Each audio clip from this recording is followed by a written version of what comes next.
Before we kick off the show, Into the Breach is excited to be teaming up with 9 Line Apparel, a veteran-owned apparel company that celebrates the spirit of freedom, courage, and American values. Go check out 9lineapparel.com for freedom-loving, patriotic gear perfect for your family members, first responders, veterans, and active duty service members. When you're done selecting the amazing merchandise and apparel 9 Line has to offer, punch in the code ITB20. That's India Tango Bravo 20 for a 20% discount off your next purchase at 9lineapparel.com. Vet TV is a streaming service created by veterans for veterans, with over 30 different series ranging from the absurd to on-the-ground war reporting on the front lines of Ukraine. Into the Breach listeners have an exclusive discount of paying $1 a month for the first 2 months of subscription with the code BREACH. So head on over to Vet TV and type in BREACH at checkout to receive this incredible offer for your Vet TV subscription. Thank you for listening, and now back to the show. Here we go. We're rolling. All right. Erik Anderson. Ethan Nagel. Another Minnesota boy. Yeah. Coming in on the tails of Jack Mandeville. I don't know you. You know, he was. I should know. Yeah, you probably should. No, actually you should. He's kind of in the actor veteran sphere, kind of like the goofy comedy, sketch comedy stuff, right. And and whatever. But he's a Minnesota boy. Grew up in Maple Grove or whatever. All so right. yeah. So you're number 2. The Southern John Candy. Yeah, okay. Exactly. Yeah. Right. There you go. See, there you go. You're good. Erik was nervous about us. He's already, dude. You're like improvising, cracking jokes. Well, thanks for coming on, bro. Yeah, no, thanks so much for having me. This is awesome. I'm excited. So, Erik is a Air Force command. Break it down. You're like a colonel, right? Lieutenant colonel. Let's break this down. Yeah. Air Force Reserve. I was a squadron commander. Squadron commander. Yep. Which sounds dope as shit, regardless. Yeah. Well, I mean, we had a joke.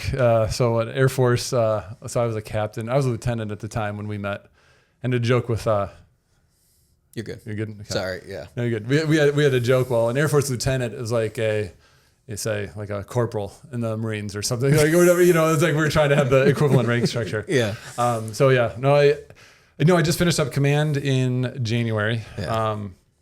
In the reserve unit, so the 934th Airlift Wing out here in Minneapolis, which is really cool. Yeah. That's where I started out getting my boots for basic training to go to the Air Force Academy. Nice. And I did no idea. Minnesota, I think, Minnesotans don't talk a lot about our veteran presence here is not as overt as it is maybe like in Texas, or Massachusetts. Something. With those great heritage, with the great heritage of, I don't know, a huge military presence. Mm-hmm. In Minnesota, we're so quiet about it. But we have incredible veterans like yourself, which is, your story is amazing. But we don't do a good job of. There's people that live here their whole lives and don't even know we have a reserve base. Mm-hmm. Other when you fly out of the base and you see the 133rd Air National Guard, everyone sees that because they have a sign that works. Mm-hmm. Well, we're federally funded, so we don't have the nice signs. That's like, anyways, yeah. So, but we're hidden there on the north side of the base or north side of the airport. Anyway, so I was in where we were at the unit. I'm in aircraft maintenance, and so there's a flight line maintenance, which is an aircraft maintenance squadron. Mm-hmm. And then there's a backshot maintenance, mm-hmm. which I was in charge of that mm-hmm. as a squadron commander. That's cool. Especially as a reservist, it's hard because you're balancing a civilian job and then a very demanding job as a commander. Mm-hmm. But the only thing that makes it work, people that are aware of the reserve units, whether reserve, the ARC or whatever reserve forces, whether it's Guard or the reserves, is the full-time people that make that stuff work. So what is that? Guard was AGR. That's exactly right. So I'm going to embarrass myself with all the different statuses that go in, but active, there's active Guard Reserve, which is you're basically active. Mm-hmm. And then we have Air Reserve technicians. Mm-hmm. I don't know what they would call them in the Army, but probably a similar thing where they're actually civilians during the week. Anyways, I'm going around and around here. That's good. But those are the guys that make it work, the men and women that make it work. Mm-hmm. Because I get to come in, you're staying connected during the week, mm-hmm. trying to just keep stuff moving forward, pushing paper like we do in the Air Force. That's awesome. But you get to, what's really cool is you try to motivate and have folks that are ready to go at a moment's notice. Mm-hmm. And the reserve command's even been more so that mm-hmm. it wasn't that in 1980, mm-hmm. 85, you didn't see Rambo. Remember you seen First Blood, right? Yeah. And they're making fun of the Army Guard that comes in and they're calling everyone by their first name. Mm-hmm. There's a little bit of that. Mm-hmm. It's a little bit different of a different familiarity with folks. But But they're the folks, but especially in the last 20 years after, 9/11, obviously, and running into our CENTCOM deployments, the reserve commands become even more of a ready force. So it was trying to instill folks like a be ready now mindset. So as we transition from a CENTCOM posture over to China, what are you guys working on too, by the way? C-130s. C-130. Okay, yeah, okay. So that is a very significant. It's a really cool plane. I mean, it's funny. So I started out on active duty on F-22s and F-15s, working in aircraft maintenance, and those types of units, high speed fighter, And then as my reserve career has progressed, or regressed, I don't know, but progressed. I'm in C-130s. The planes keep getting slower and slower. But C-130s are really cool. It's a tactical airlift mission. So if things kick off, it's a really cool. Yeah. It's a workhorse. Airframe. Like we all know C-130s. I mean, Marines have C-130s, Army have C-130s. Yeah. I mean, it's awesome. And so it's fun to be, so as a reservist, you always kind of have, the thing that I like in the military, the thing I like about the military is when something kicks off, you get to mix it up.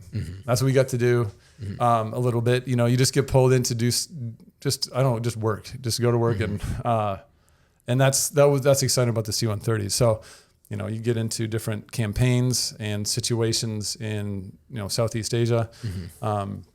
It can be really exciting what a C-130 can do, and you get to mix it up a little bit. I mean, we're just maybe flying Marines around, and so, but that's a really cool mission. Getting beans and bullets to it's not as sexy as pulling a trigger, I guess. Well, but it needs to be done. It needs to be. Well, I mean, think of like aircraft, especially like squadrons like that. Like it can go from supply, but also just like high speed at the same time, like evacuating personnel, absolutely, or like rescue missions, or So it's cool because you can be like, we are just doing supply drops or whatever, or we could be doing a whole rescue mission, and it turns everything. Absolutely. And it's not saying that I know there's special operations aviation units, but is there any for the C-130 aspects or something like that? I imagine there is, but like sometimes it's like, everyone thinks of 160th SOAR through the Army, little birds coming in, but it's like C-1, but the Air Force has their own special operations, but regardless, people get pulled in, so that they still need that C-130 to be rocking and rolling. Absolutely. Yeah. C-17s will get you the big stuff, but they can only go so far. And C-130s can land anywhere. So there's MC-130s. I think they're out of Hurlburt off the top of my head. Germany? Down in Florida. Oh, Florida. Oh, sorry. Okay, yeah. But they're definitely have their special operations missions there. And, do you know what they do? I mean, that's what's cool is like I like talking to like officers because they actually know what's going on. Oh yeah, you're talking the wrong one.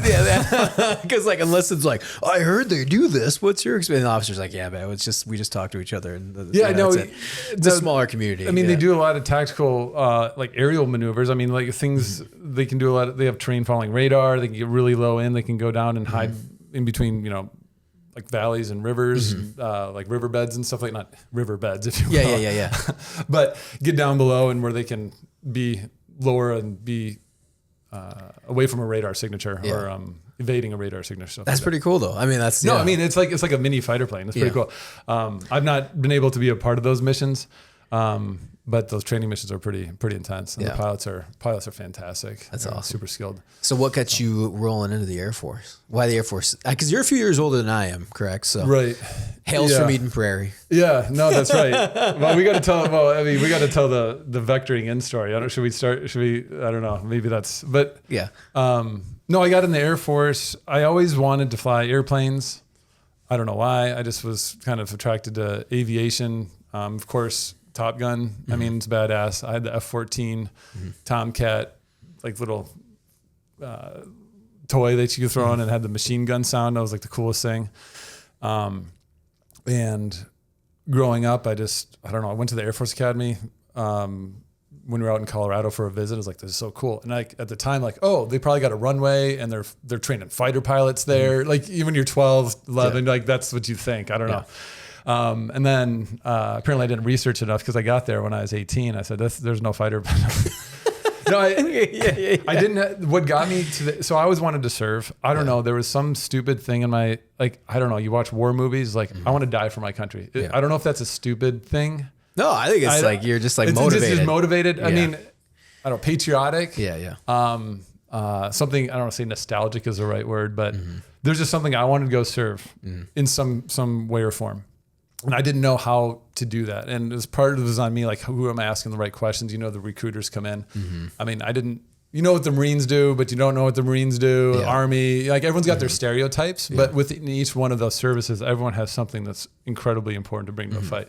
Of course, but again, when I was 16, 17, 18, I wasn't thinking about that so much. It was like, oh, I'm going to fly. I got an opportunity to play football at the Air Force Academy. So I was like, all right, I get to play sports in college. I get to do the military thing, and maybe I can get a pretty guaranteed pilot slot. Well, while I was there, I found out, I couldn't fly because I'm too freaking tall. So when you went, how was life then getting into the Air Force Academy? I mean, is that's like West Point or per se, or like Annapolis? Exactly. Air Force is the best. Yeah. So Air Force Academy, no. So we're the best. We're no, I mean, they kicked our ass in football when I was there, unfortunately, and they're continuing to do so. There's a you have to have a nomination through a congressional rep. The process needs to start a lot earlier than it does for a normal college. I don't know. It's been 20 some years, 20 plus years since I've done this, but you might be able to start at, your senior year, start looking at schools or applying. It's much different now. I know people start looking at colleges now, like 9th, 10th grade, and as for the academy, you got to start a little earlier because there's a lot of momentum to get the nominations and get all that stuff flowing. And like checking into the Air Force Academy like that, like what's that life like? I'm enlisted, so like I can't imagine doing like 4 years of boot camp, or guys that go West Point. I was talking, I know it's not, but it's like I was talking to Preston Stewart and Tyler Merritt. They were out of West Point, and they're like that first year's like, it's just intense. It's like a whole thing, you have your little hazing rituals. They're not crazy, but I don't know. Like for me, I was just like doing a whole year of that. And then, I prefer my boot camp and then just get it all done. It's nothing different. I mean, so in your E1, E2, you're still getting hazed. I mean, so you're not in basic training mode, but you're still getting hazed in some form or function. Yeah. Right. To an extent, but you just got like weekends off and I don't know. So that's what it's like. I mean, so you go through basic training and it's 6-8 weeks, something like that we did. So the thing is you graduate high school and then 2 weeks later you go to basic training at the academy. And then, but then that whole freshman year, the 4-degree year, they call it, it's just, it's a little bit of hazing here and there, if you will. I mean, it's not hazing. So I got to correct myself. But, again, every year, it doesn't matter whether, when did you go to basic training? 2005. Perfect. Okay. Yeah. So you went in 2005. The guy that went 5 years before you, his basic training was harder. That's always, it's harder when I went, no matter what, it's always that frame of reference. So it's it's the same thing, I guess at the academy, but you go through the basic training and then you have your 4-degree year where, you got to do facing movements and you got to, have a certain number of chews with your food and stuff like that. And, I don't know, it's stupid stuff like that, but it's the stuff I tell my kids and my wife, and she's like, why? What? what is the point of that? Amanda's seen the boot camp ones. She's like, why are they so mean? Yeah. I'm like, well, it's boot camp. It's just 3 months. It's 12 weeks, but it's funny. We laugh at it, but yeah, she's like, why are they so mean? Like, let them eat. Yeah. Well, I mean that's kind of it. I'm a skinny dude. I was, and I tried to gain some weight going to the academy, and I lost like 40 pounds, 30 pounds in basic training. So I was like, all right, I actually have some muscle on my body, and then it all gets lost. I was 210 pounds coming out of basic. Jeez, or something like that. So really? I'm 6'8", so wasn't a lot. So I was a real. And then trying to go play football, man, I was like, I'm emaciated. Yeah, so, exactly. Yeah. Anyways, so it was, but yeah, so that freshman year goes through, and then you have like a recognition, they call it, which is like your hell week or whatever.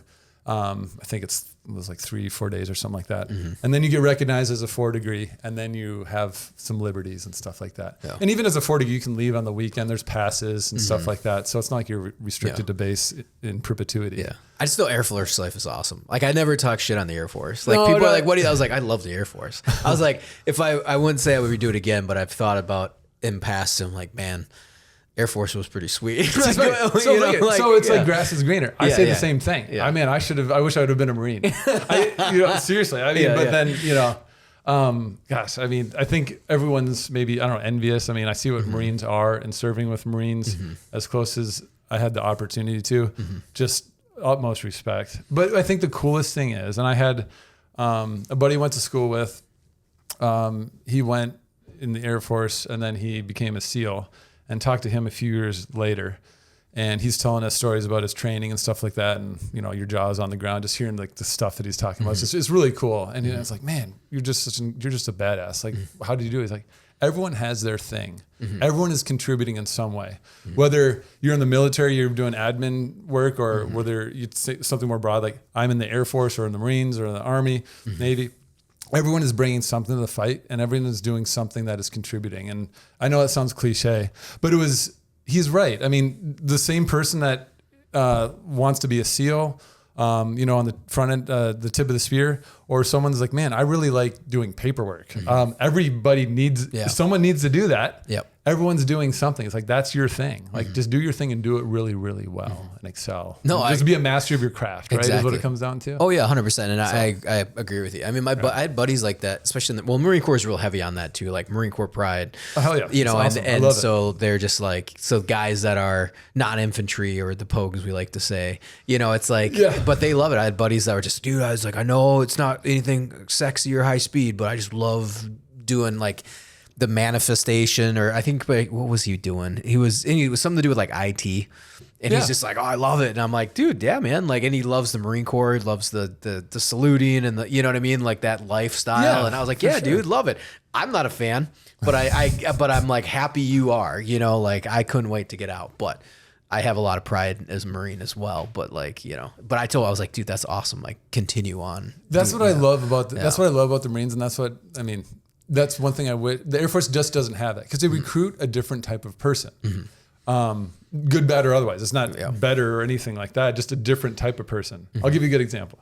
So you go to an Air Force football game, and like when Navy comes and West Point comes, they're loud, they're rowdy, they're singing their fight song or their the Army song and the Navy song, and then we do a third verse at the end of the game, which is like the refrain, if you will.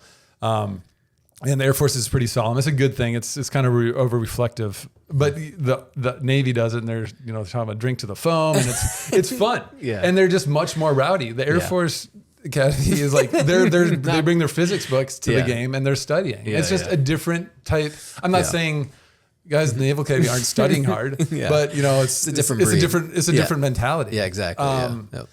And I was like, man, I picked the wrong freaking service, but I mean, here I am. But the Air Force has been really, really good to me.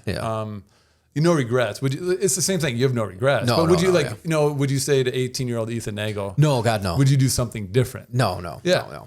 The only thing is, like, even when I was looking into special operations and doing some training for that, it was like, I looked at JTACs, I looked at CCT, Air Force, and I'm like, SOCOM.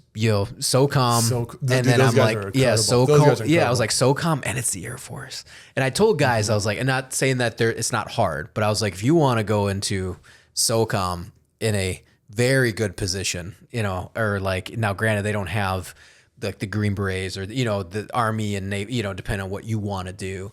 But I was like, if you just want to get into the fight and drop bombs and have unlimited funding and the greatest life ever and all the child perks in your life, all the gear you ever want, any training you would ever dream of going to. I was like, I'd tell some guys, like, honestly, go Air Force. I was like, depends though. I mean, some guys want to do Green Beret. They want to be combat advisors. Air Force doesn't have that, but it's like, well, I want to do hostage rescue. Well, that's Navy SEAL Delta. Definitely. That's not, the Air Force doesn't do that. But they do recon a little bit. They do, but they're known for the CCT. But then those CCTs are attached to Green Berets and Delta, and they love them. I mean, they are amazing at it in the JTAC. So it's kind of like, it just depends on what you want to do. So I looked at the JTAC and really CCT route. Too. I know, I looked at it and I was just like, that's not what I want to do though. I mean, it's not, it's like, it's not my main mission to go run into a building in a gunfight. My mission would be to stay on the rooftop and drop bombs. Yeah, that's right. Whereas like, I want to run into the building, so it's like, I want to go to the front line. I don't want to hang back by the Humvee and drop bombs, even though that'd be amazing. I want to shoot my rifle at people. But a lot of those guys did. I mean, those are the guys, they turn out to be in front and forward facing. Exactly. And customer facing roles, if you will. And they do. And I think it's the mentality, because I've done it as well. Like we've called an air support and everything. But it's still like, if I don't do my job, because I knew I was like, okay, if I'm a JTAC, I'm not going to do the JTAC job. I'm going to end up, I'm going to be running the gun team but I should be on the radio. It's like medics sometimes are like, you got to stay back. Like even 18 Deltas are like, you guys need to, like, we get shot. We don't need you to stay alive. Yeah, we don't need you. You're not the tip of the spear. Like, you need to be like behind the spear, next to the spear, whatever. So, but that is pretty awesome though. I mean, like, and it's like, and in generalities, I love the Air Force with the perks, and they was just like, I don't know, cause I come from Marine Corps and Army National Guard. It's just like, every time I see the Air Force, I'm like, man, maybe I should make a third switch and like go to the Air Force. We got several Marines in our unit. There was one guy I knew that was a contractor that jumped 3 services. He did like Marine Corps, Air Force, and then like Guard. And then he just got out and became a contractor. And he's like, this wasn't for me. We have a couple guys that are retiring. One just retired. He started in the Marines, active duty, went Navy, and then he went Air Force, Reserve. And then another guy actually is retiring here in December. Did the same kind of circuitous route. There you go. Did the Army thing, did start Navy, Army, and then like might have done different flavors of the Army. Guard, Reserve, and then come to the Air Force. It's like people, and their shadow boxes are incredible because they got like three different that's exactly like when I get my shadow box for Marine and Army, because it like doubles your awards. So like I've looked at mine, I'm like, geez, like I got this, gonna be expensive, but it's cool though. And then it's with the Air Force, and it's like, we hand them out. Actually, you just every UTA we give out commendation medals for coming. That'd be awesome. And just have like 3 different ranks, be like boom, boom, boom, boom. Although I remember talking with enlisted, and they were saying that the picking up the tech sergeant, your guys like E6, E5, E6. It's like really difficult. Like you guys do the book stuff, whereas like Army and Marines are much more. You go to the schooling, and then once you do it, you're kind of just, you know what I mean? Like I've heard that you actually have to take tests, and the same with the Navy. Because remember our corpsman, Luke would be like, "Oh, I'm studying for a test." I'm like, "What test are you studying for?" And they're like, "Oh, the whatever." Shipman, I don't even know their ranks, but whatever. No, they go HN 12, whatever it is. And I remember, HN3, and I remember talking to the Air Force enlisted guys, and they were the same way. They're like, "Oh man, there is, like it's like really, it's actually pretty tough." I guess I don't know. Maybe that was their MOS, or their job. Yeah, it depends. It bounces back. It ebbs and flows. Like we in the Air Force we have skill levels, which kind of they're loosely tied to a rank. But you have a 3, 5, 7, 9 level ultimately. But you have to have different training that you have to get your 3, 5, and 7, which is skill level or like AFSC or MOS specific. And then for ranks, there's to get to the next rank is related to your PME, professional military education. So they have Airman Leadership School and NCO Academy, Senior NCO Academy, things like that. It's definitely more book heavy, but again, like each service, the pendulum swings on what type of testing that they have, and unfortunately, I think the pendulum's swinging a different way right now. Yeah, it was funny. I'm working more and more with some of the tier 1 Delta dudes, and like in the last few years, I've met a few more that are more friendly, but then like. And I've met some more here in the last few months, and it's really funny because nothing ever changes. Even though you go Delta, it's always like we do the 40-mile run, all the podcasts. And I've talked with a bunch, but it's like, dude, the worst thing they hate is going to the Sergeant Major's Academy.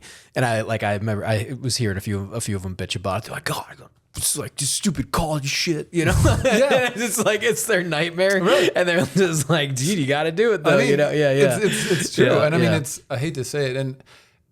You check the box sometimes when you're going through your rank, and school's for fools. No, it is, but it's what a lot of the military is. I think is it's not. We could equate it to like going to like a Q course or something like that. Yeah, a lot of people put someone in and be an E5 in a special forces unit or something. Maybe they could do that day to day. I don't know, but. what am I trying to get at here? there needs to be a clearinghouse to make sure you can operate and be relied upon. Oh yeah, so 100%. I don't know if I was just trying to pick something that's tip of the spear. The day-to-day someone might be able to handle that, but at the end of the day, you need to have a clearinghouse to get people through. Like, that's a more of extreme example. Got to weed those folks out, and then we know that people actually really want to be there for the right reasons. I guess that's what I mean. It's 100%. Some would be like, oh yeah, I've done this thing, I can just pop in and do that. A lot of people. One of the most frustrating things is whether it's being in the military. I'm sure a lot of special operators hear the same thing. Like, oh yeah, I was going to be in the special forces, but I didn't. It's like, so you weren't. Did you do the thing or did you not? Yeah, did you not? Or Yeah. like, man, I was going to be in the Marines, but then, I was at the recruiter's office and then, I just, my girlfriend or something like that. Yeah. So you were you a Marine or not? Or not. Yeah. In every, pick your thing. Yeah. But you need to have that clearinghouse. I mean, that's what basic training does. And no, I agree. And I think, it does set them up too, because you get your degree. So you walk out with a 4-year bachelor's, or, because as part of the Sergeant Major's Academy. Like, when you start getting that high, you have to have, I believe it's a bachelor's degree, like, to keep moving. Yeah, that also has changed. Is it now? Oh, okay. Exactly. Yeah, to get what your degree requirements are for officers or enlisted. Yeah. Community college, Air Force is what they call it. It's like a 2-year degree, or other equivalents.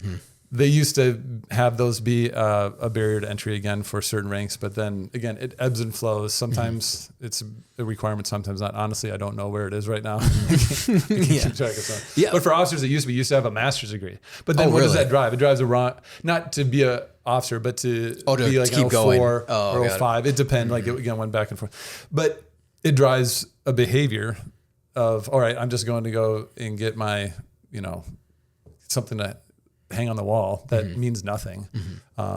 And it just drives a behavior that is probably not really beneficial to the Air Force or the individual. Yeah. No, and those are some real, I ended up just I walked away or whatever, but it was guard, but there was a lot of routes I was looking at. I was like, well, I'm looking at Air Force. I was looking at OCS through the guard, like becoming an officer, and I had multiple degrees. Like, I had a 2-year and then I had a 4-year, but it was like, I remember when I got into the guard, I got my 4-year just like a month or two prior, or I just was finishing. And then I got a set, and they were like, what do you do? Cause they saw my background, my work history. And then they're like, what are you doing here? And I was like, well, I was, thinking about doing this and that. But then after the Kuwait deployment, I was like, I don't know, maybe I should go officer, because I was at division headquarters and I saw like, wow, there's more majors here than there are specialists, but but I was like, but again, that's like, you got to love what you do. And I was already phoning it in. I do a really good job when I need to do it, but the day to day was just like, I don't think this is for me anymore. But no, I agree though. Yeah. I think, it used to be in the Army, you could get up to captain with just associates, but to move on to major, I think you needed a bachelor's, or you needed to complete your bachelor's within a certain amount of time with your captain. So it's like, once you will receive captain, but you need to finish your bachelor's within a certain amount of time, or whatever it was. And it was appealing. I was like, oh man, I could be, they're like, do you want to keep picking up rank? And I was like, no, because I talked to the officers. I was thinking about doing human intel or intel. And they were just like, you don't care about rank? I was like, no, I don't. He's like, cool, you'll beeline straight to major. And then that's where you'll max out. I was like, that's fine. I only got like 10 years left anyways. Like, I'm not sticking around, but, don't ever go to the dark side. Yeah. No, it's the same thing. I wish I should just gone enlisted. Yeah. Because there's so much BS you have to, it's just the paperwork side. paperwork, you know what I mean? It's like, a little bit. It's a little bit, but I'm saying is like, you're, I don't know. It was just like, I wanted to keep like somewhat operating. Well, maybe I could be an officer. Maybe I do. And it's just at the end of the day, I was like, I'm not going back to war, man. This is like 2019, 2020. I'm like, war's over, man. Yeah, war's over. It's like I came to join and deploy, and I was like, it's not going to happen. It's changed. It's changed completely. Yeah. And I'm very happy I'm out. Didn't do 20. It was like, that's it. It's like, it's over. I've did not crazier shit, but done pretty wild stuff after I got out, or after I got out of the guard. What are you most proud of?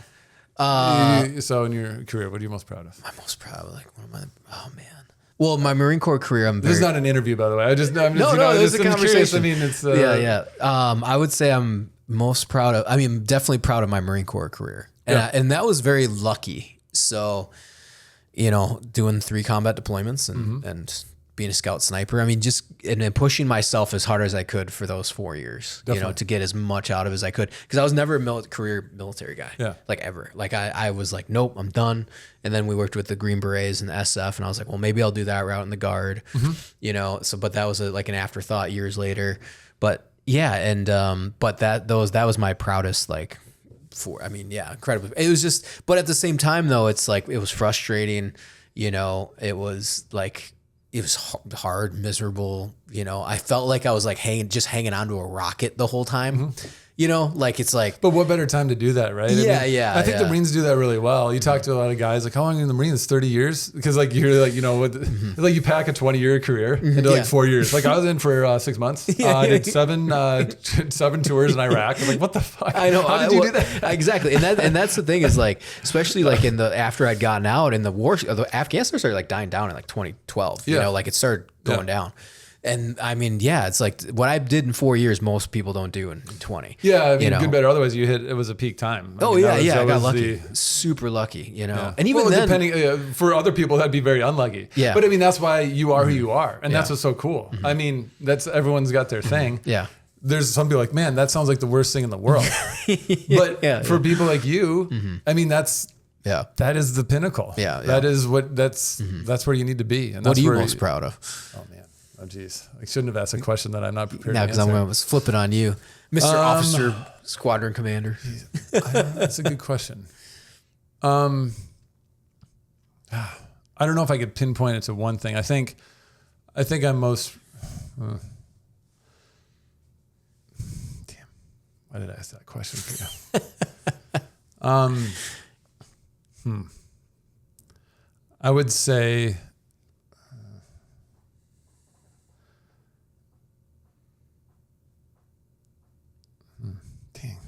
Could you say like your whole career? No, that's not. That's kind of like, what's your favorite Michael Bolton song? Like I like all of them from Office Space. I feel like that right now. No, there's a lot of things. I mean, I'm trying to think of something a little bit more proximate.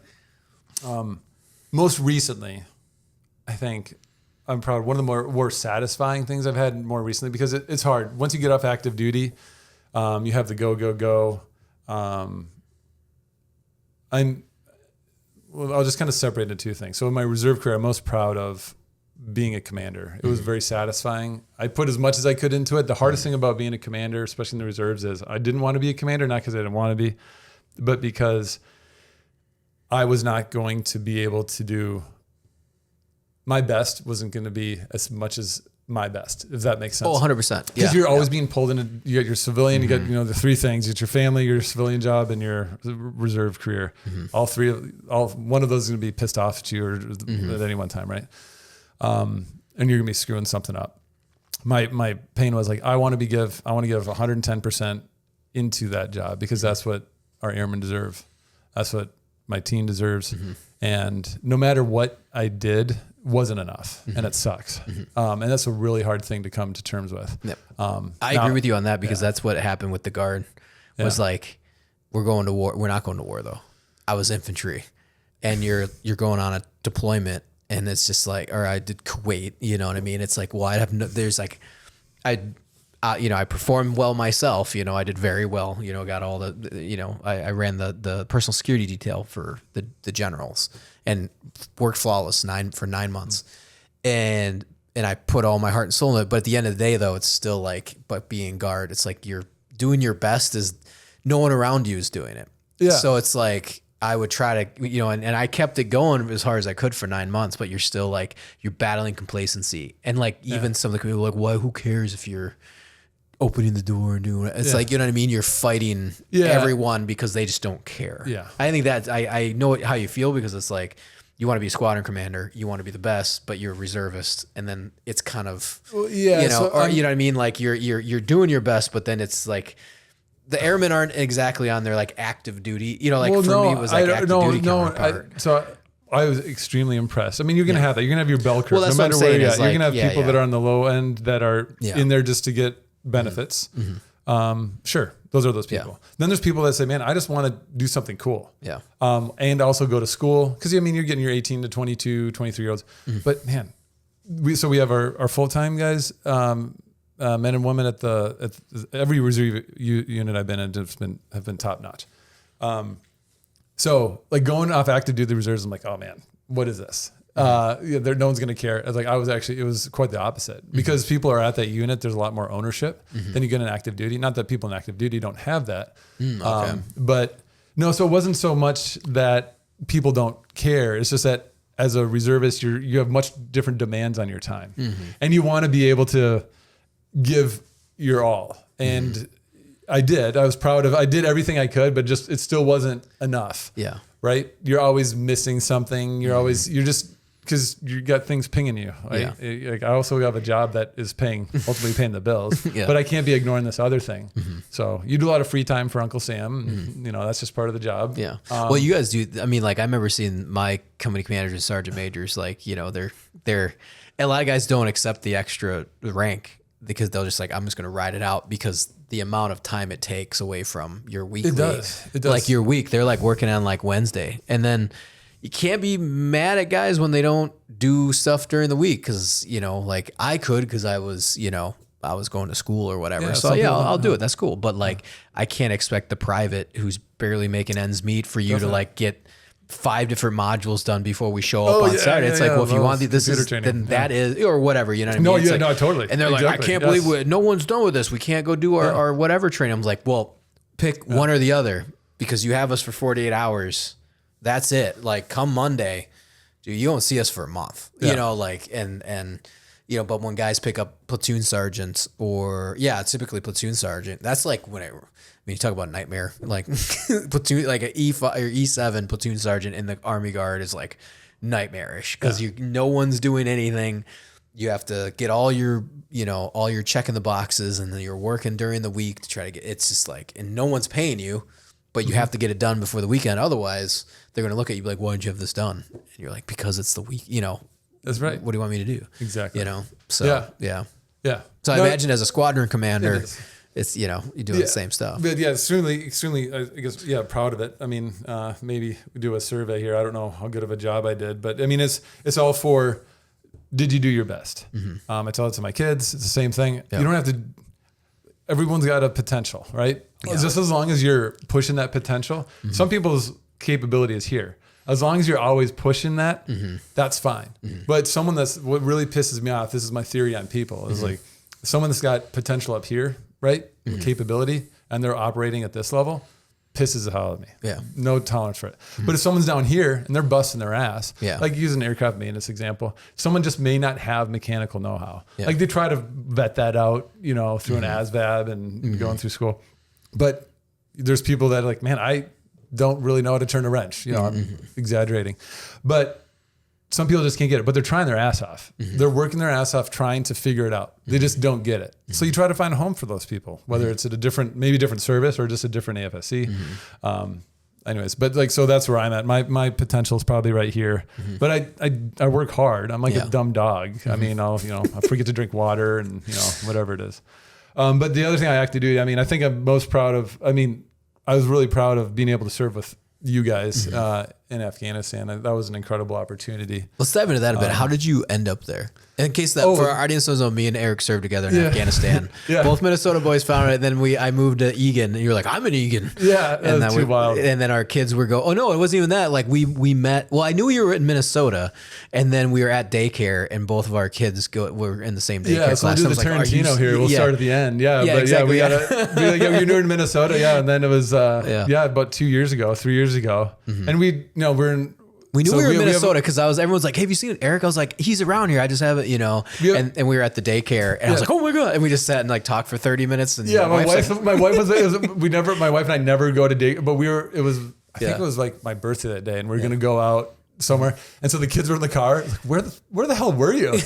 And it was so cool. But veterans know this. It's so cool. Like, I remember we just gave you a big hug and then we just like talked for like 30 minutes and tried to get the quick rundown. Yeah. And we had we had talked. I'd seen you a couple years before that. Yeah. So it's not like I haven't seen you, since D-Day.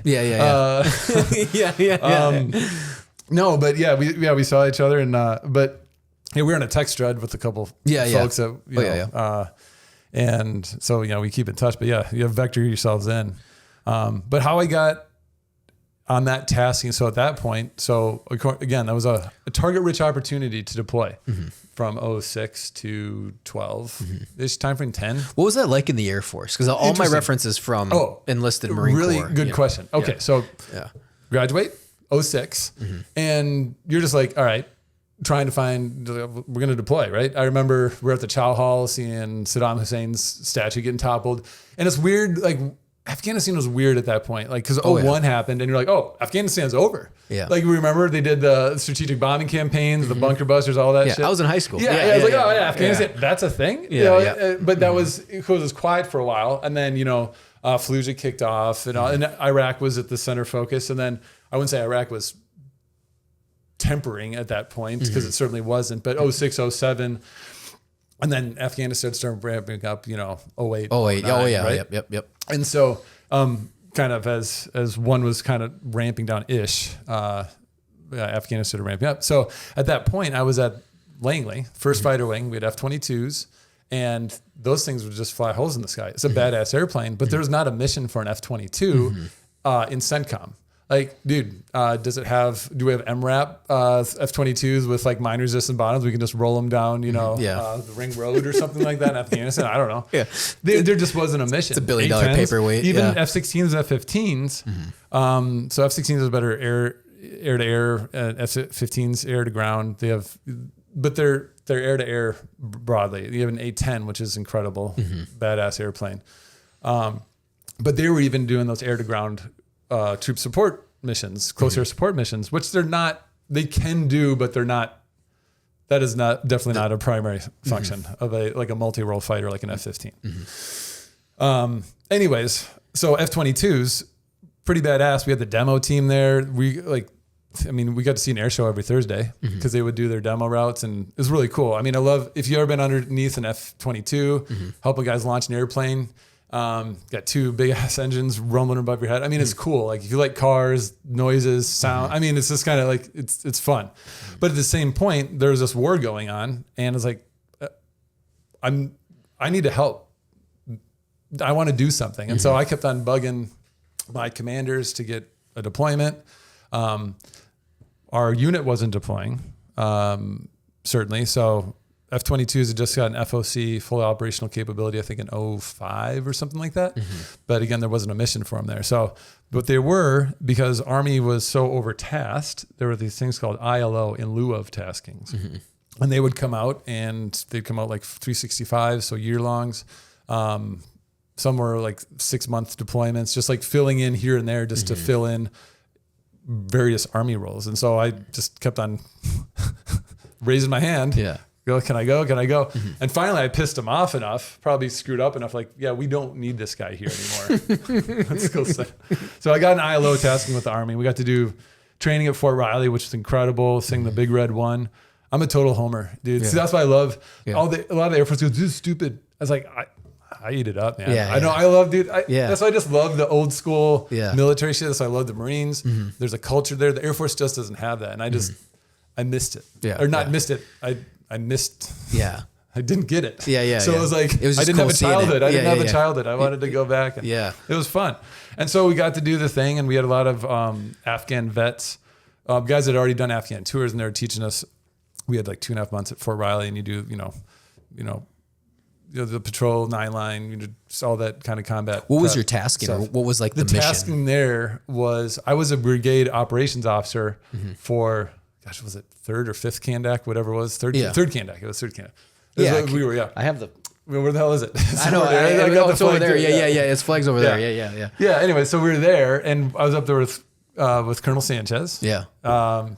But it was a cool joint office. We had Navy, Army, and the story there was, you guys got there in November. It was like that, literally, right? It was like the week before Thanksgiving. Exactly. Yeah. Okay, so we got there, and I think it was Christmas, right before Christmas, like week before Christmas. Yeah, I was gonna say, something like that. And just doing what an Air Force guy does, hang out in the chow hall. But you had a few other Air Force there with you. We did, yeah. So we had a bunch of Air Force guys were all, and then everyone got dispersed though. They had like 4 or 5 guys. We trained together in a group of maybe, I think we had maybe 15 or 20 in each little unit. But then not all those guys went to the same base. Yeah. So they had different AFSCs. Some people were medical, some people were intel, some people were operations. I was aircraft maintenance, so that was operations role. So I went. So that was how I got fed into it at Black Horse, right? And then that's when we met you guys. I met Buckley. Yep. Lieutenant 2008. Buckley. Yeah. December 2008. Yeah. No, yeah. They're like, we got this Air Force guy. I was Yeah, like, all right, cool. Well, I think we ran into each other. I don't, when we were at Black Horse, but we didn't start talking until we were out on combat mission. Probably. Yeah. Because I remember seeing you walking around because you're so tall. Yeah. And I was like, missed. Yeah. And then Air Force. But who else was there? Like, was Al Gamera and all them under you, or was No. That was like a different Air Force attachment. That was. Did she go to? I don't know if she went to training with us, but I think so. I think there was some Navy folks. I don't think she was there. Ours was mostly Air Force, but there were Navy folks. Oh no, there was other. But was she Navy or was she Air Force? She was Navy. She was Navy. I think. Oh no, I can't remember. I'm going way back. Dude, the Wayback Machine. Yeah. I think she was Air Force. Okay, maybe. I think so. Okay. Yeah. We'll just say so. But I didn't know who was under, because the Black Horse was wild, because we had NATO ISAF. It was weird, yeah. We had Germans there. We had El Salvadorians there. Yep. Who else was there? I want to say maybe ITIs with the Italians there or not. I don't remember. I don't know. Maybe There's not the always Italians. it was a transient base. It was. It was a Wild West their time too. We were in Kabul too. It was not like Wild West. There's other places. Well, it was Wild but West. It was different because we were open. It was open gate. I remember just going for a run on the Afghan compound. Like that shit didn't. After people got shot, they turned. It was a Mazar-e Sharif. I think some guys got to. There's a couple bases where they turned on them. The blue on green, or I think they called it the Blackwater dudes. They got shot while we were there, but no one was killed. Yeah, I remember that. Because they locked it. Then they started locking. They started really eyeing the Afghans, and it was crazy because me, Rocco, and everyone else were like sleeping in tents with like 20, 30 Afghans on mission. And I was like, yeah, they got perimeter. You know what I mean? Like, we're good. Yeah, it was wild. But then it did evolve into that. Later years, it became a real big issue. Oh, certainly. Oh yeah. But yeah, so I remember we had, because it was Air Force, and then we had obviously Army Guard came rolling in. That's right. And then the Georgia Guard. The Georgia Guard. Yeah, the Georgia awesome. boys came in, and then we had, but that wasn't even until a little bit later. But then we had the Marines were there. Obviously we were there, and then we were all going to split off. But yeah, it was wild. And then we had the NATO ISAF we were working with, and then we go to warehouse with the French. The warehouse, Dude, nice. people don't like when I tell people. I don't know if you remember, but the French were like the second largest force in that area. Definitely. Yeah. It was wild, and people were like the French. I was like, yeah, they were rolling deep. They had Fob Torah. It was like people sometimes don't understand how many countries were actually in France was rocking. huge. We didn't do anything with this is going public, so be careful what I say. But the French rolled with us on a lot of. Oh yeah, they did the ops with us. Yeah, they did missions with us. We had issues with them. I fucking say. Yeah, I mean, like I thought they were great. They were. I remember the commanders. I felt bad for them though because they had that giant massacre back in August of 2008. That's right. In Uzben Valley. Yep. It was like in the mouth of Uzben, over by like Shakunai or whatever it was called. Yeah. And it was like, and Shui was there. The ODA team I was attached to. So they were there for that battle, and then they came back, came back. We obviously didn't get there till September, but they had left, and then they had done whatever 6 months off, and they were coming back, and then we were there, and then I got attached to them, and it was the second battle of the Uzben Valley, and then they were in both of them. That's wild. But that was when the French got really jacked up, and then after that, they were super timid about going into the valley. Yeah, and I think they also had different restrictions, if you big will. Time. I mean, not that we didn't, but I think it was, even with the French, I think it was much more. Everything had come from the president. I remember them saying for them to move, it was, they were like, we can't do anything without like the top brass being like, yeah, good, you're good for patrol. But they also had a bar, and that was pretty fun. That was a good time. Incredible food too. Did you ever party at the bar? No, I know. I heard they had a bar. Oh yeah, me and Murphy. Oh, fun. Got jacked up a few times.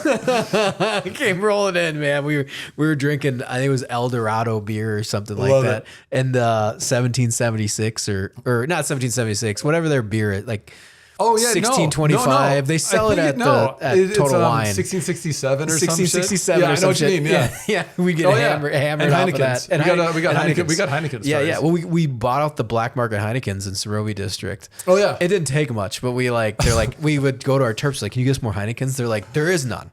You bought it all. And then they came back, our Terps came back with some knockoff Johnny Walker. Johnny Worker? Or something like that. We're like, we're not drinking that. Yeah, I'm not going blind. Yeah, exactly. Like Rocco's like, don't drink that. We're like, no, we're not. Like, yeah, we're Marines, but I'm not taking some jet fuel from some Afghans. I don't know where this came from. Highly diluted. Yeah. We mix it with urine. Yeah, exactly. Yeah. But no, anyways, but we ended up linking up in, it's officially December 08, but how did Buckley approach you? He was like, No, that's a good over question. there. No, so Buck's, a meathead. He's a meat eater. I don't know. That's a total meat eater. I told him like I'm realistic call about everyone else plant eaters. Yeah, he's plant. And so like that's what I heard as I love it. But it's so true. It's like there's plant eaters, but And there's some people meat eaters, need to eat plants. There's vegetation. I told Mike, I said I told Mike, I said I'm gonna be honest, like I'm an omnivore. Yeah. I'm not gonna pretend to be, You're a meat eater. Yeah, you're a meat eater. At heart. But I definitely have a meat eater side, but also I can, if I'm hanging out with plant eaters, I can, be a brontosaurus and gnaw on some leafy greens if needed. Yeah. But no, we were just in the chow. We just kind of got a connection. We're probably in the gym, and you guys are just kind of like itching to do something because you're like, oh my god. And I was there for like 2 or 3 weeks. Like, do I have to do this? I mean. It was good, but like you just want to do something more. Oh, It comes back to my thing. Like while I'm here, I want to do as much as I possibly can to help or contribute or do something. Because you don't want to leave and like, well, I don't know what I did there. Yeah. And some people are happy with that. Again, some people are like, fine, I just kind of checked the box. I was there. I was a body. I filled a spot on a deployment tasking, and I did my job and I'm leaving. Right. We were like 2 weeks out from going to Korengal at one point. No way. Yeah, we were, because our sister team 5-4 requested me, Conoyer, and I think either Zare and Herman. Basically, it was basically going to be like Buckley's team or whatever.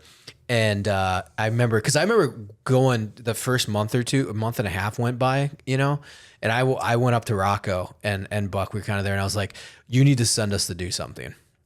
I'm not going to stay here for that." Because there was literally like. There was like a point there. They're like, well, we might end up taking the ANP mission in Kabul, and I remember word started going around. I'm like, I'm not doing that. And so you either send me to Korengal because they're requesting me, and even I believe Mikey could probably tell the story or knew what was actually happening more than I did. But there was a point I do remember Rocco saying it too. He was like, hey, like if we don't get the combat mission, you're going to Korengal. Yeah. And we'll find out in the next like few weeks. And I was like, okay, because I'm not gonna sit here. Like this is my nightmare. Like so and people don't, especially Marines. Oh, I mean, dude, we're there to fight, man. You're there to fight. Yeah, and that's what Marines should be there for. I mean, right? Like that's a tip of the spear right there. Yeah, and it was cool because those guys were unutilized asset. Yeah, I was so like, oh my god, I'm gonna go to Korengal. Fine, and then and all those guys in Korengal, they were just ripping it from day one. They're like, bro, we got into 3 firefights yesterday, and they're on Facebook telling me. I'm like, God, and I'm sitting there at Black Horse just like training. No, I know. Yeah, training. And I'm just like, get me out of here. Doing jumping jacks and playing volleyball with ANA. Yeah. Oh my god. Yeah. God, yeah. Right. Exactly. So, yeah. No, it's mind numbing, and then we're just trying to do negotiations with the general to try to. Do things. Oh my God. And we were trying to mentor them. It's like, it's as you go over there, drink some chai and have some of their cake bread for whatever. Yeah. And it's fine, but it's like, man, like even like, so when Buck approached me, it's like, hey, is this something you want to participate in? I don't know if he came across that. He was probably like, hey, you come with us. There's no asking, I don't think. It's like, listen up. I know, because I remember we were, I think about being proud of. There is one a moment I was very proud of, which was I ran the Afghan sniper course. Yeah. So I created that whole like 2-3 week program and ran them through a whole scout sniper course, and so cool. And like translated my slide decks into Dari, and like gave them classes, and it was like a whole thing. So that one I was pretty proud of. And they could put 3 bullets on paper, 3 rounds on paper from 10 yards away. Yeah, they could. Yeah, exactly. They could walk up and execute. Yeah. No, they were hitting steel out to 200. I managed, which is on Dragonoffs from 1975. That's awesome. That were all fucked up. Yeah. But resilient. It was like, I remember they were trying to do the M60 or M4 mission. I was like, dude, there was a whole lawsuit behind that too. By the way, it was my buddies were on it. Jared Ackerman and all them. He was like, I can't remember him telling me. He was like, yeah, they were punching holes. And then, for sure. And then like years later, there was a giant investigation into Blackwater because they're falsifying, whatever because of the contract. I remember when they were coming out. So one of the things I remember filling out, reports. This is just like coming back now. And we had to report up to, was it 201st Corps or whatever it was, up to what the status of the forces was, essentially. Yeah. So the military has this thing called Defense Readiness Reporting System. It's all on the CIPRNet, and you report your statuses of the forces. Like, are you ready? How are you prepared to fight? It was the same kind of thing. I think it was on CIPR, but it was like DERS for the ANA. Yeah. And so we're putting in what the training was, and it was just like stoplight charts. Yeah. Shoot, move, communicate kind of stuff. It was so high level. Charts. It was so high level. Like, what is this telling anyone? And I think at some point we had to tell like 38 out of 50 people are trained or something. I remember we'd go around. It was 5K index, and I remember when it came to go to Major Barnes, and I knew how fucking stupid those reports were. And so I'm going up and I'm talking to. I remember going by. So it's late at night, let's say 8, and Major Barnes probably beat to shit from just like beating his head against the wall, right? Yeah. And I'd knock on his door. I was like,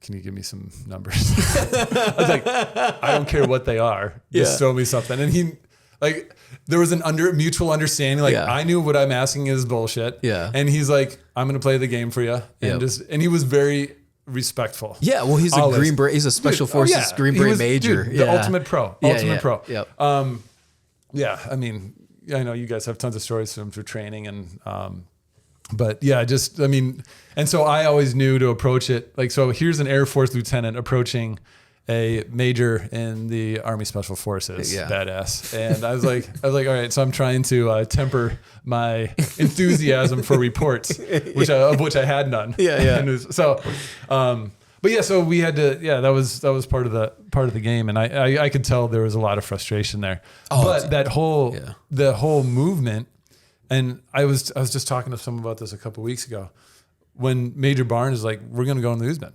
I was like, that's a crazy ass idea. Like, there was the roads were not fortified at all. It's like, we're just going to go, there were no roads. Like, so we had to build the road, and then where we're going, we don't, there are no roads. We don't need roads. So it was just amazing. And I remember being on those initial meetings. I'm like, I don't know how this is going to work. But he made that happen, which was so cool. And I don't know how much you guys got to see that. Those initial planning meetings. It was probably just like it was weird because it was like weird tip of the spear, but then it's like the staff NCOs knew how to get it done. Totally. Yeah, it was so like I was combat mission, like get the people ready. Exactly. Like my job was to like, we're going to spearhead and we're going to at the top of the, like in the front of the firefights, like that's our job. And then it worked out pretty well. And it's like, it was cool because I was talking with Murphy like a few years, actually back 2018 in Italy. We went to Mustang, by the way, right? Mustang. Well, he's just retired. Did he? Yeah, I believe he just retired, or he's retiring. He's a good dude. And I need to fly him out. But yeah, I think he got up to like major or lieutenant colonel, I think. But we were talking in Italy, and he like filled me in on stuff I didn't know 10 years later. And now we are 19 years later, 8 or 17 years, right? Yeah, or no, 16 years later. And I'm like, oh, that's what happened. That's, because I'm like, I'm still just a corporal, even though then once we get out, it's like, that was their world. They were taking care of it. Obviously officers were making stuff happen. And then I'm the trigger puller. Yeah, and then once we got a mission, that's when my world starts, and that's when we excel. And so, I didn't know, I knew we were doing it, but I think what's frustrating as a corporal was I'm just like, we need to get into the fight. Get me into the fight. But you don't have any authority to... Or I don't know how to. It's like, well, what's the paperwork? Well, I need to go to Buckley because he's the one he's my team lead. So are we getting into the fight? And he wanted to get into the fight. So it's not like, I knew he wasn't like not working on it. Yeah. But it was frustrating for everyone because at some point, Also, this is, I mean, it was the Wild West, but it was also like there was some checks and balances there. Yeah, there right? was. Yeah. And rightfully so, because you can get into some diplomatic probably instances or situations there, I should say. Yeah. It was still Wild West. It was, and also kind of which valley you were in for Wild West as well. So it's like, I mean, that's right. It was like, I mean, we were bombing down J-Bad Pass in a Humvee, and it was just me and Herman and like an interpreter. Yeah. Herman was throwing, like, he'd get out, start slamming on. It was like, we'd try to go in the morning, and it was like, we were going through, and then he would just like, because he didn't want to get back into the vehicle. So he'd hop on the front of on the Humvee and just ride the Humvee for like a half a mile and then jump off and like get vehicles out of the way and then hop back on the hood again. And it was like 7 a.m. in the morning, and it was like traffic and like going through that. Do you remember the Tingay Pass? Yes. Yeah. So like that road, it was, people were like, what? And I was like, yeah, it was so weird. You fall asleep for a second, you're going to be feet down the bottom. Oh my God. Yeah. And we would just bomb for like 2 or 3 hours. It would be like one vehicle. And like, that place, it's like we never had to worry about IEDs. No, I know. Ever. That was, so one of my classmates actually, I'm blanking on the day. I think it was when I was there or right before. She was intel, and they were just driving like a passport, unarmored, up. Remember that road that went from Bagram, Roz Schulte, they got killed, IED on that road. We were running that road from Bagram to Kabul. Someone you knew? Kabul. Yeah. No shit. She was a classmate of mine at the academy. What year was that? I want to say it was 2009. It was right when we were there, right around that time, either when we were there or right after or right. Where were they going? They're going from Bagram they were just doing a run probably from Kabul to Bagram. Oh, that could still be shady. No, that was shady. But a relatively pedestrian run. Yeah. But unfortunately, just, So I mean, it wasn't never like know when, you just. The threat was a lot lower than Kandahar or like in Helmand for sure when it came to IEDs, especially when we were there. Like, you couldn't walk 10 feet in Helmand without hitting an IED. And it was like, and then where we were, it was like, I'd tell guys, I was like, we didn't have one IED incident in 10 months, like not one. We didn't, we came across weapons caches, but I was like, we never hit one IED, like ever. It was wild, coming from Iraq. But then you go down to Helmand, it was, dude, good luck walking. No, 10 I see feet. some of those documentaries down there. It's like, you get out of the base and like you go 10 yards and they hit an IED. Oh yeah. And some massive fucking, like a JDAM's down there or something like that. Yeah, it's nuts. I've talked with a lot of guys that, I mean, and most Marines were down there too. So most guys I talk with, they're all Helmand, Kandahar guys. But yeah, it was wild. But I remember bombing down those passes. And I showed my wife video, and I've got photos and video of it. And she's like, oh my God. I was like, yeah, it was pretty cool. Like when I say Afghanistan was like pretty awesome, like beautiful. It's like, incredible. We were fortunate, like, dude, beautiful country. Oh yeah. And I was like, and I went back as a contractor, but yeah. So the Buckley pulls you in for missions. I mean, and so, I mean, it was what, I mean, like I said, I remember that. So was it just you? Were you like, you're kind of like 101? Were you give like one other? Because I just remember you. No, it was just me. Yeah. I think he just did a prisoner exchange, for lack of a better term. And he said, you're coming with me. Who was those guys that we went with, the Air Force dudes that were coming with us that were enlisted? I have photos of them. We had, so the super nice guy. Fifth Kandak would go up. So there's, I'm thinking of names. So Alex Rojas, Jeremy Singer. Singer sounds familiar. Singer's a badass, dude. Vehicle maintenance. Alex Rojas, another great dude. Aircraft maintenance guy. The guys are just there like, hey, just put me to work. Those kind of guys. And those are the best useful, because that's I love those type of people, because they just said, hey, I'm not an expert. I haven't been through 4 years of, combat training, but you know what? I'm here. I'm going to contribute. Put me in coach. Let me know what you want to be. Like utility infielders, right? And Jeremy Singer, I remember, was a great dude. You give him I don't know, I remember Humvees were overheating and stuff like that. And like, if Jeremy Singer couldn't fix it, like it couldn't be fixed. But yeah, those guys would come on a couple missions, I know, with us. But yeah, there a few, but they were in 5th Kandak. I think a couple of those guys were in 5th Kandak, and they were doing some operations with those guys. Yeah, because I remember for the Uzman push to build, they were with us, because I got photos of them. Yeah, definitely. Absolutely. Yeah, and then they took, or once in a while they'd come out or something like that, and then that Uzman push was wild.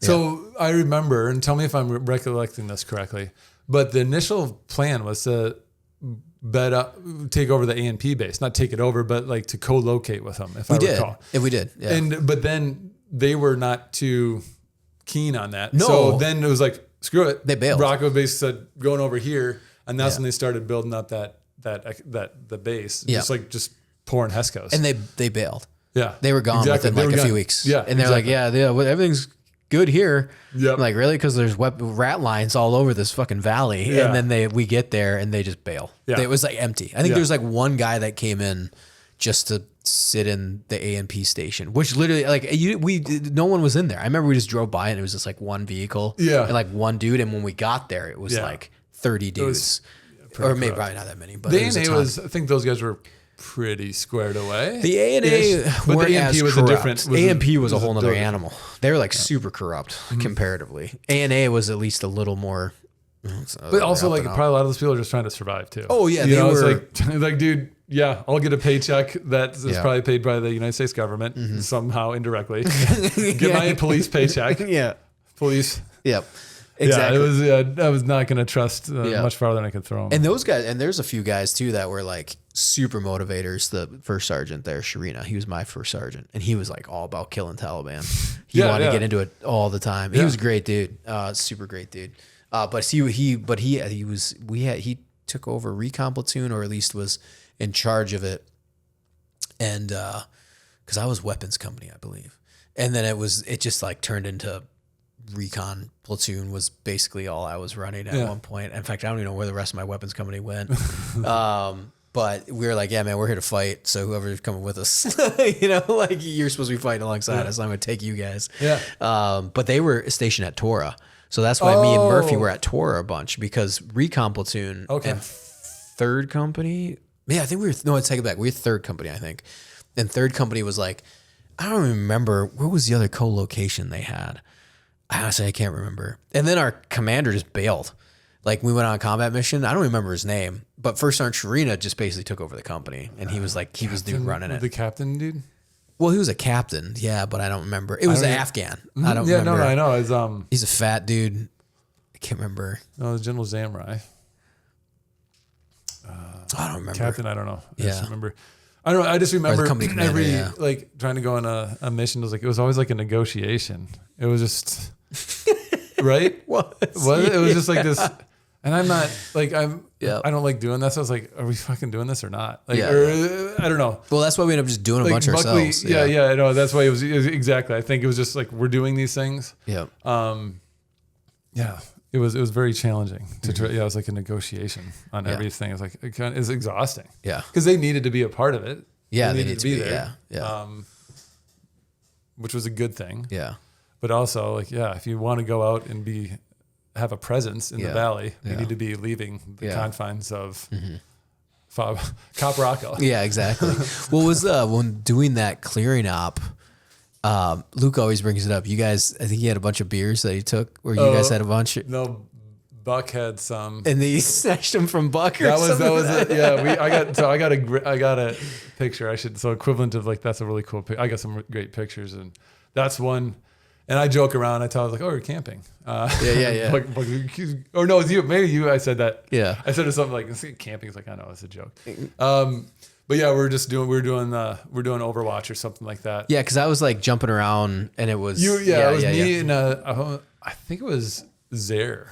Was up there in Conoyer or something like that. Yeah, it was Conoyer, you, and then I would crash with you guys, and then I think I crashed with you guys most of the time. Yeah. That was a wild. Or I should say, we were supposed to get some action. No, the ODA got the kill box. Yeah, they had the kill box on the ridge line. Yeah. They're like, okay, if they come over here square, you guys shoot them. Like, yeah, and I'm like, we're not gonna shoot anybody because they're gonna murder everyone up in the kill box. Yeah, and they did. It's exactly what they did. Yeah, they were dropping bombs and the I A-10 remember was that going. Was so cool. I remember I got some cool videos of the Air Force dropping some F-15s, I think, and then some gun runs with A-10s. So annoyed too. I was like, God. I know it's so close. Yeah, right? It's like this Sword Valley. At least attach us to you. Dude, it was the same thing. So just think about it one step forward is like, hey, you wanted to get out here, but hey, special forces, they're gonna get theirs. Right? Like you want to go up there and they're like, we'll do all the shooting and fun stuff, and you guys are the blocking positions. I got some cool videos from the valley. Exactly. Valley, There was a really wild. I remember, and it's always like I always wanted to go back, and I do kick myself for not going back, but at least as a civilian at a certain time, because I had the money and the time, and I should have just did it. And I remember in the back of that valley, there was like, it kept going, because you remember how in the middle there's that mountain that was like in the middle that split it. Yep. I remember we were doing that op, and I remember it basically like the mountain kind of like started coming to like, it was almost like a little outlet or whatever, but then it just the walls went like straight up. Yeah. It was really cool. And I remember so like beautiful. seeing it, and it was like, it was like a river almost, but it was straight up and down essentially on both sides. And I was like, man, it'd be cool to like hike back there. And it like turned, and I was like, and then beyond that, I don't know. But then they had like the aqueduct systems we were walking through. It was crazy. You're like, who built this? It's incredible. It's incredible. Like, and it was like stone aqueduct system, and like walking through poppy fields and stuff like that. It was insane. Black tar heroin, basically, just sitting down there in a bucket after they're. You could literally just cut it and be like, well, I guess I could get addicted to heroin right now. It was like in its purest form. Yeah, it's insane. Yeah, and they just, because all you do is cut it. Yeah. And then it bleeds. I never did heroin over there. No, I did not either. No, I definitely didn't do heroin. No, it's just wild that like you could do it. Wild. Yeah, it's insane. And it's right there. Yeah. And we never got in the poppy eradication. No. Some folks did, but it was interesting. Like, yep, you can eradicate up to here, but you got to leave this stuff. It was very, it was an interesting. All of it was, again, very diplomatic. Literally, like I think last week they just released the documents on like the poppy eradication effort and how much of a waste it was. And the CIA was dropping certain chemicals onto the poppy so it would like not grow as bad, or grow as much, but then it still grew. Oh, really? It was a whole thing. It was like optics. billions and billions of dollars wasted. And then it was like a whole thing. It was like, it was like literally like last week they just dropped something on news report about it. And I'm like, yeah, that's totally 100% correct. Cause that poppy was everywhere. Yeah. They were not getting rid of it. Oh yeah. Yeah. And I remember our interpreters would grab the bulb, and then they would take all the seeds out of it and pop it in their mouth. And it was completely fine. Yeah. But unless you cut it or whatever. Yeah, yeah. But that, I was like, it's poppy you put on bread. It's like, that's all it is. Like, no, I've not honed in on my distillation of heroin. I don't know what goes into that. It's pretty wild. So you were there in June. How long were you with us there? I left in the middle of June. Oh, so you did leave in the middle of June. Okay. Yeah. So things kicked off, I know, after not until like July. July is like the end of July was the big battle. Yeah. And then we were kind of just hanging around in June and July after Rocco passed. And then it was like, and then we were trying to get our feet under us again to like push out. What are we doing? Like kind of deal. And then, and I got attached to 10th group, and then that big battle happened, and then the elections happened. We got extended a month, and then we didn't get home until September. Yeah, it was election. Yeah, it was like September 10th or something like that. Yeah. So okay, that's what I was curious, because I was like, that's right. I was like, I'm pretty sure you guys were out by June or something. Yeah, it was like middle of June. Yeah, early middle of June. That Overwatch, that last stop was the last one. Yeah, and that was tough. Gosh, I mean, that was tough leaving. That was something I wish I would have pushed harder to extend. Because you did 6 months. Was that 6 months? 6 months, and it was, I don't know. I look back and like, could you have done more? It's just being another body. I think that's my biggest regret. Mm-hmm. I should have pushed. I did what I could. It's just like knowing what I know now. I mean, even then, I'm a dumb lieutenant colonel now, but I was a dumb lieutenant. Like, just follow orders. Like, should have pushed. Well, you got there, but you pushed to get there. I mean, that's already no, a big, I mean, it is. It's just that's just my mentality, and I think that's a thing that sits with me, and it's tough. Well, if it makes you feel any better, we tried extending, and they told us no. Yeah, I know. So. I know. I mean, I tried too, and it was just like it was one of those things. It's like flying. Like I probably could have.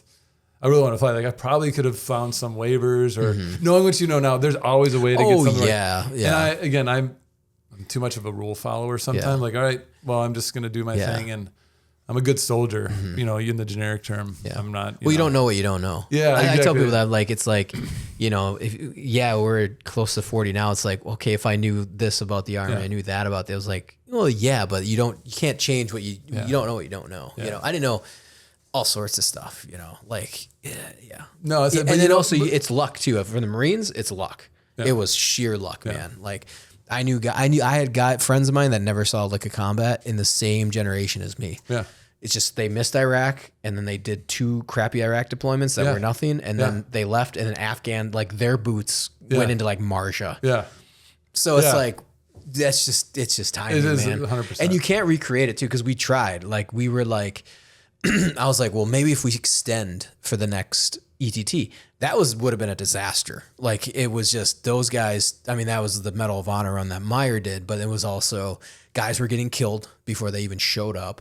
The whole thing turned into a disaster. And they ended it early because they were like, yeah, we're done, because so many guys had gotten killed, and they just packed up shop in like I think it was like April or May of 2010, and they just completely killed the whole ETT program. They're like, it's no, done. it didn't exist. It didn't exist after that. Like it was the next rotation, and they didn't even do a full 9. They just caught it.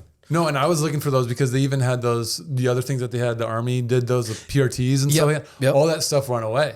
I was like, oh, cool. So this thing I got home was like, cool. I was, not married yet. Had my beautiful wife as a girlfriend at the time. I didn't know you guys have been together that long.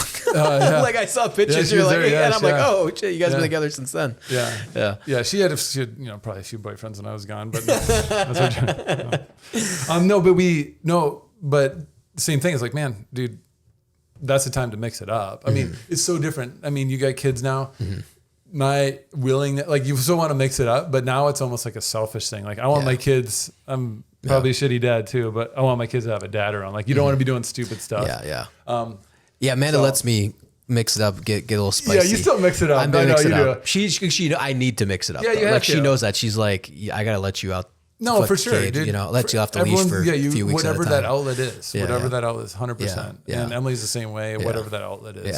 Yeah, because even I had a talk with a guy, and he's like, you could still do SF guard. I'm like, are you kidding me? I'm 38. I'm about that's 40 a little pounds different. heavier. Dude. Yeah, that's a little different. Well, even if I was like, oh, cool, I'm going to go JTAC at air, like you were talking, well, you could still do it. I was like, no, because it's like, for me, it's like, I have done more outside of the guard and, in the last, than I did you in got like. a really cool, I mean, dude, what you're doing right now, you can still stay connected. You can still mix it up, still stay.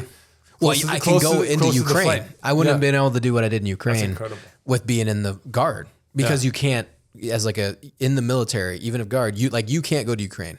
It's like, it's a huge international issue, you know, like big deal, like guys, you can, and so, it's so like I had got out of the guard in like January 29th, and then Ukraine kicks off like February 28th. And I was like, holy shit, well, I'm going, but yeah, I agree with you on the selfish aspect. Like I have to, not selfish, maybe that's not the right word, but like at some point you gotta, I mean, I know what you mean. Like you like for me, like the big, like I was like, I need to do something in Ukraine. And it was like the draw to go fight was, it's all I thought about for months. And guys were like, we could use you in the fight right now.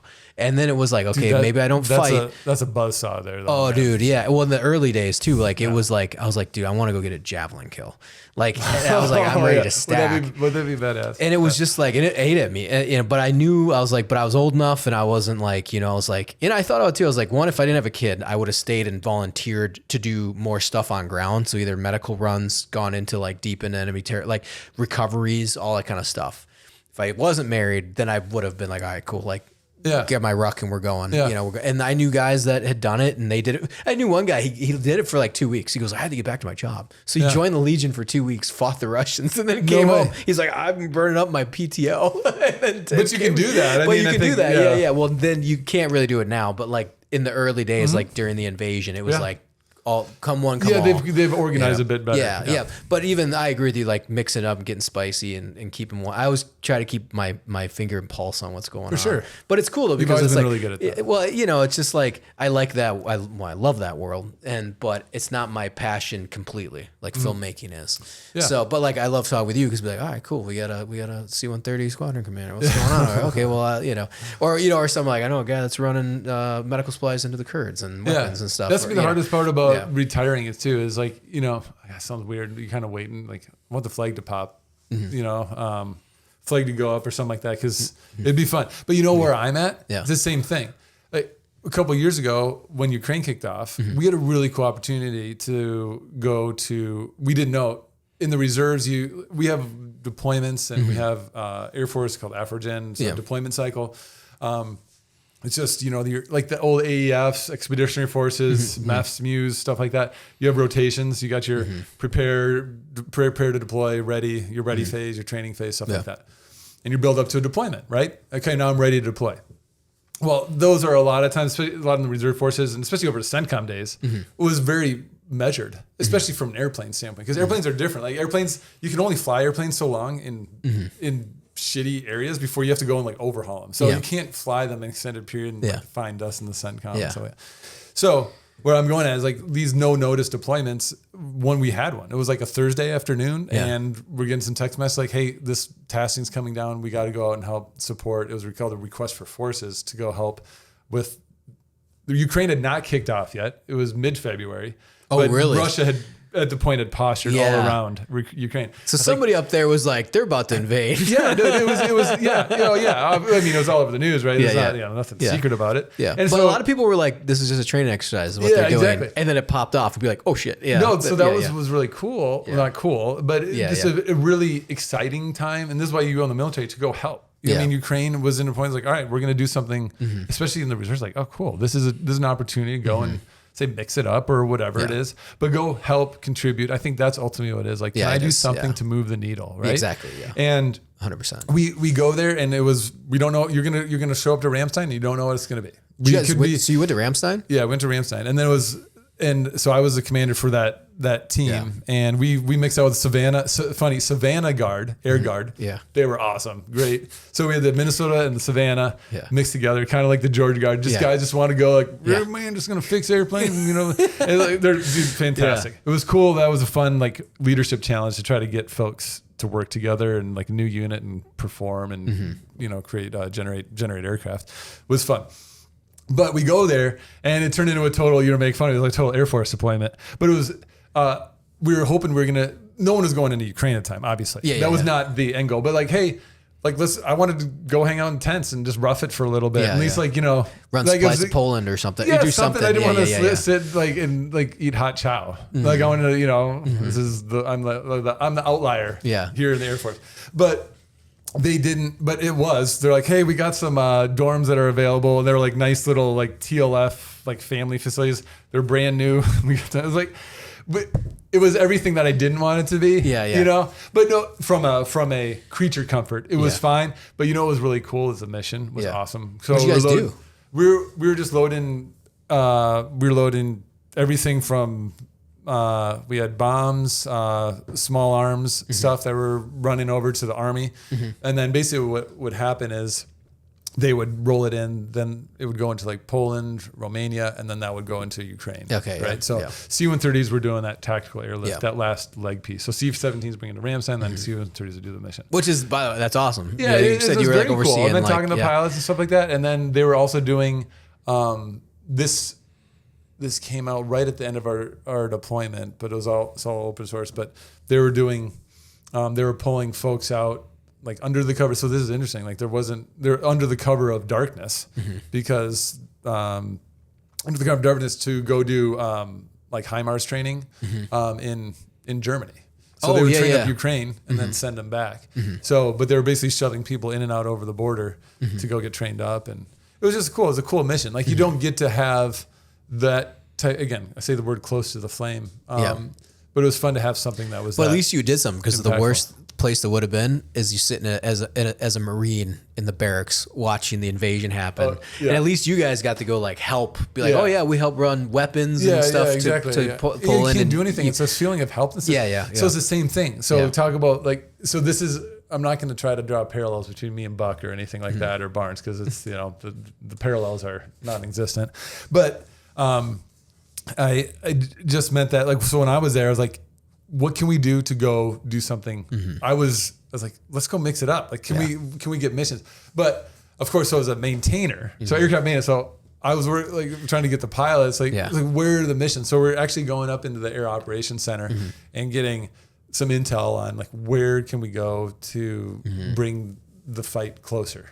And it was just like, It was just like you run into red tape, and I'm just it's kind of like being stuck on. It was like being stuck on Black Horse, but I was at a Ramstein. Worst places to be. Yeah. No, Belgian beer is delicious. Yeah. Well, then also too, it's like I know how you feel, but it's like God forbid a C-130 gets like a rocket from fucking. Yeah. You know what I mean? I mean, it's an international incident. You know. Exactly. It's like you're literally kicking off World War III. Yeah, we were. No, I mean, I had no control, but it was fun. But what was really cool there, but and this is what's so fun about these types of things is, and that's the military camaraderie, is like you get this bond with the people that you're working with, because when you're in a deployed environment, you're just away from home. You just get a different sense. You're working together, you're playing together, and it's a lot of fun. Yeah. And the thing that makes it is the mission. It's something that's worthwhile, something you can rally people behind to get excited about. So we had a number that I had up on our whiteboard. There was a number of people. We had transported tons of cargo, casualty, CASEVACs, stuff like that. Yeah. Because there's an AE mission that we have. So C-130s have an air medical evacuation mission. That's our primary mission, the 934th. And so you guys are medical, 934th medical? Or? It's air medical evacuation. So they turn it into a flying hospital, basically. Yeah. Which I imagine was pretty useful. Definitely. Coming out, especially in that Ukraine mission. Yep.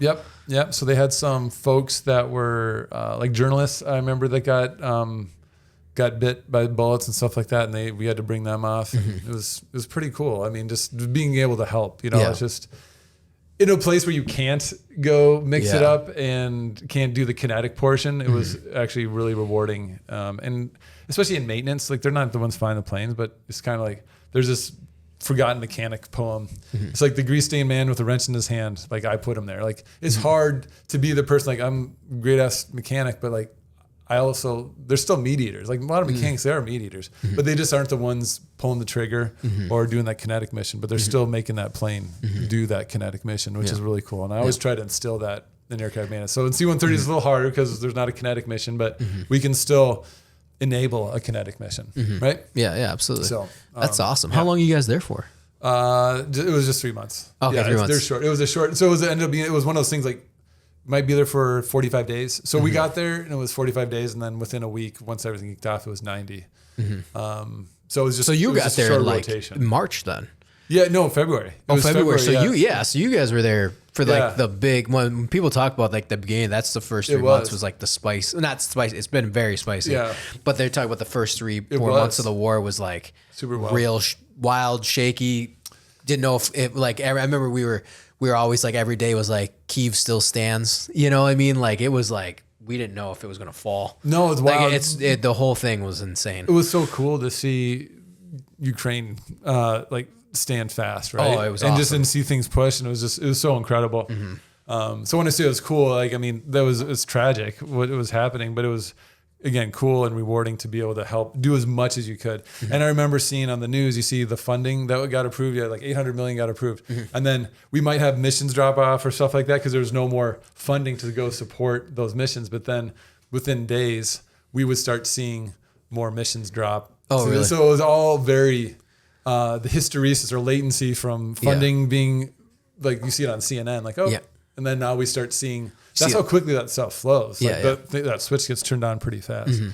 Well, yeah, because I was gonna say, you guys were like, again, you were kind of tip of the spear, like, I mean, but yes, I mean, it was on the supply Air Force. But still though, I mean, like, it was cool. It's even the guys liked it. It was fun. Yeah, because I mean, no one was. It's not like the Green Berets were on ground in Ukraine. You know what I mean? No, like no one was allowed to be there. I mean, that's true. Like that was as close as you could kind of get. Unless you were like, we're not in the military. Guess where we're going? It's and I knew a lot of guys in the military were like, son of a bitch, because then you see the guys that are out, that EAS, they're like, yeah, we're going in, and so like I always said, the worst place to be during the invasion was a Marine sitting in the barracks watching it all unfold on TV, and you got 3 years left on your contract, or like 2 years left in the fleet. You know what I mean? Like that's it. That's it. Yeah. And I ended up interviewing some Marines that were like that fought in Ukraine for our war doc, and they were like, I watched it happen. I had 6 months left on my contract, and they like made contact with people, and then as soon as they EAS from the Marine Corps, they were like, going to Ukraine, and they like convinced their buddies to go, or even like a year. I think it was like a year. It was like a year after, and they're like still fighting. Like, okay, I'm gonna go. Yeah, Like, that's wild. yeah, it's insane. Yeah. But anyways, that's insane. So how much more time you still got left? I mean, you're coming on 20 years, man. I am. Yeah. And it's the same Next thing. year? Is next year 20? I think Okay. I think I might be pulling chocks next year, or just something around that time frame. It's the same thing where as a reservist, it's challenging to stay at the same place. Yeah. So I'd have to do different things, and Well, you also I'm kinda not get- in the unit anymore. I have to do something at like a directorate staff level, maybe go to the Pentagon, like those staff tours, and it's just not the juice isn't worth the squeeze. I'm Yeah. happy. It's going to be hard to disconnect, but it's a big time commitment. It'll be tough to leave. We have a great unit, the 934th, but you just gotta close a chapter, Well, yeah. I mean, it's tough because I know officer wise, you have to put the papers in, and then they let you retire. Yeah, It is. and it's Yeah, like I've there's just no heard a bunch of that. contract, So they're like, well, they won't let you go. Yeah. They're like, I've heard a few guys who are like, I put my retirement like 4 years. in a row. There have been stop losses. Yeah. But yeah, I don't think we're in that phase anymore. Yeah. So. How was it for you when you got out? I mean, so it's hard. So you kind of had the same path. I mean, you got out and like that's the nice thing about the Guard or the Reserve. Like it allows you to kind of stay close. Like if you want to turn that switch back on and go back to duty, you can still do it. Yeah. But if you don't want to, it's a good way to kind of wean off, right? It was, It's yeah. like, Well, the reason I joined the Guard initially was through Special Forces. Exactly, I remember that, Yeah. And I don't really talk about it much because it was like I didn't get super far. Like I got pre-selected, the 20th group, and so I had my paperwork in. I had paid for everything out of pocket to go to North Carolina. It took me a year to get pre-selected. Got pre-selected, passed like all the gates. So it's like I was in amazing shape after the Marine Corps. Like I had gotten a personal trainer. Yeah. I knew my ruck times. Yeah. Like I knew all the gates, and I was crushing. You can crush it on the run. You say you did so Marines have a 3-mile run, right? Yeah. And you can do like a 6-minute mile for 3 miles. I was so like that's nuts. way back in the day. I don't never done a 6-minute 3-minute mile. My fastest 3 mile was 1850. That's nuts. That's so really good. it's 6:15ish. That's fantastic. 6:18. But my turnaround at 1.5 miles was because that would be 9. It was 8 minutes 55 seconds. So I was sub 6. Yeah, I was running like a 5:50. That's nuts, mile. dude. Yeah. At 203 pounds. I remember how much I weighed. I know. Yeah, but with I all don't due do that respect, now. You're not a running. You don't have a runner's body. No. Right? And I love running. Yeah, I'm actually pretty good. Yeah. Yeah, it was funny because when I was doing the pre-select for Special Forces, guys were like, because I'm a bigger dude. I was 225. Yeah, dude, you've always been a big dude. I was 220. I'd put on muscle, but I was training, so I knew my time. So we'd do the distance. They'd beat me on the 2 mile, but then we'd do the distance, and I'd smoke. Not everybody. I'd come in top like 4 or 5, and they were like, "Oh my god!" So the guys that would smoke me on the 2 mile, they'd get exhausted on the 5. And I was coming in. And then the rucks, I smoked everybody. And the only other guy that would beat me was another Marine Corps Scout sniper that like also found out about SF Guard. Yeah. But anyway, so long story short, got all my paperwork done to go to selection. And this was in 2014 to 15 or something like that. Because I got pre-selected. I got the green light in 2014, end of 2014. Got my paperwork together, did all of it. It was like him or what the whole physical. All greenlit, sent it to 20th group. They send it to selection or whatever. All good to go. They're like, yep, you're approved. You can come to selection. Here's your slot date. Yeah. And then I remember I got a call from 20th and they're like, hey, good news. We got you a slot selection. I was like, awesome. He goes, bad news, which we all kind of knew. They had told us prior. So we knew it was coming down the pipe, which was North Carolina doesn't have the money to send you. We don't have the funds. Yeah. Go to Minnesota Guard. And we're like, okay, cool. So I was prepared for that already. Went to Minnesota Guard and they went, it does not benefit the Minnesota National Guard to send me to Special Forces selection. Really? So it was like crazy because I like spent, and then but I wasn't sitting around all day. I went to film school, got my degree, so I was like, cool, this is like a little side quest. And then I just have to wait each fiscal year to submit a packet. Yeah. And I did that twice and they denied the second time. And then I finished film school coming in 2016. There was just no money. And I got back from BLC, which is Sergeant's course. And I was like, yeah, I think I might do it. But I had already graduated film school. It had been 2 years.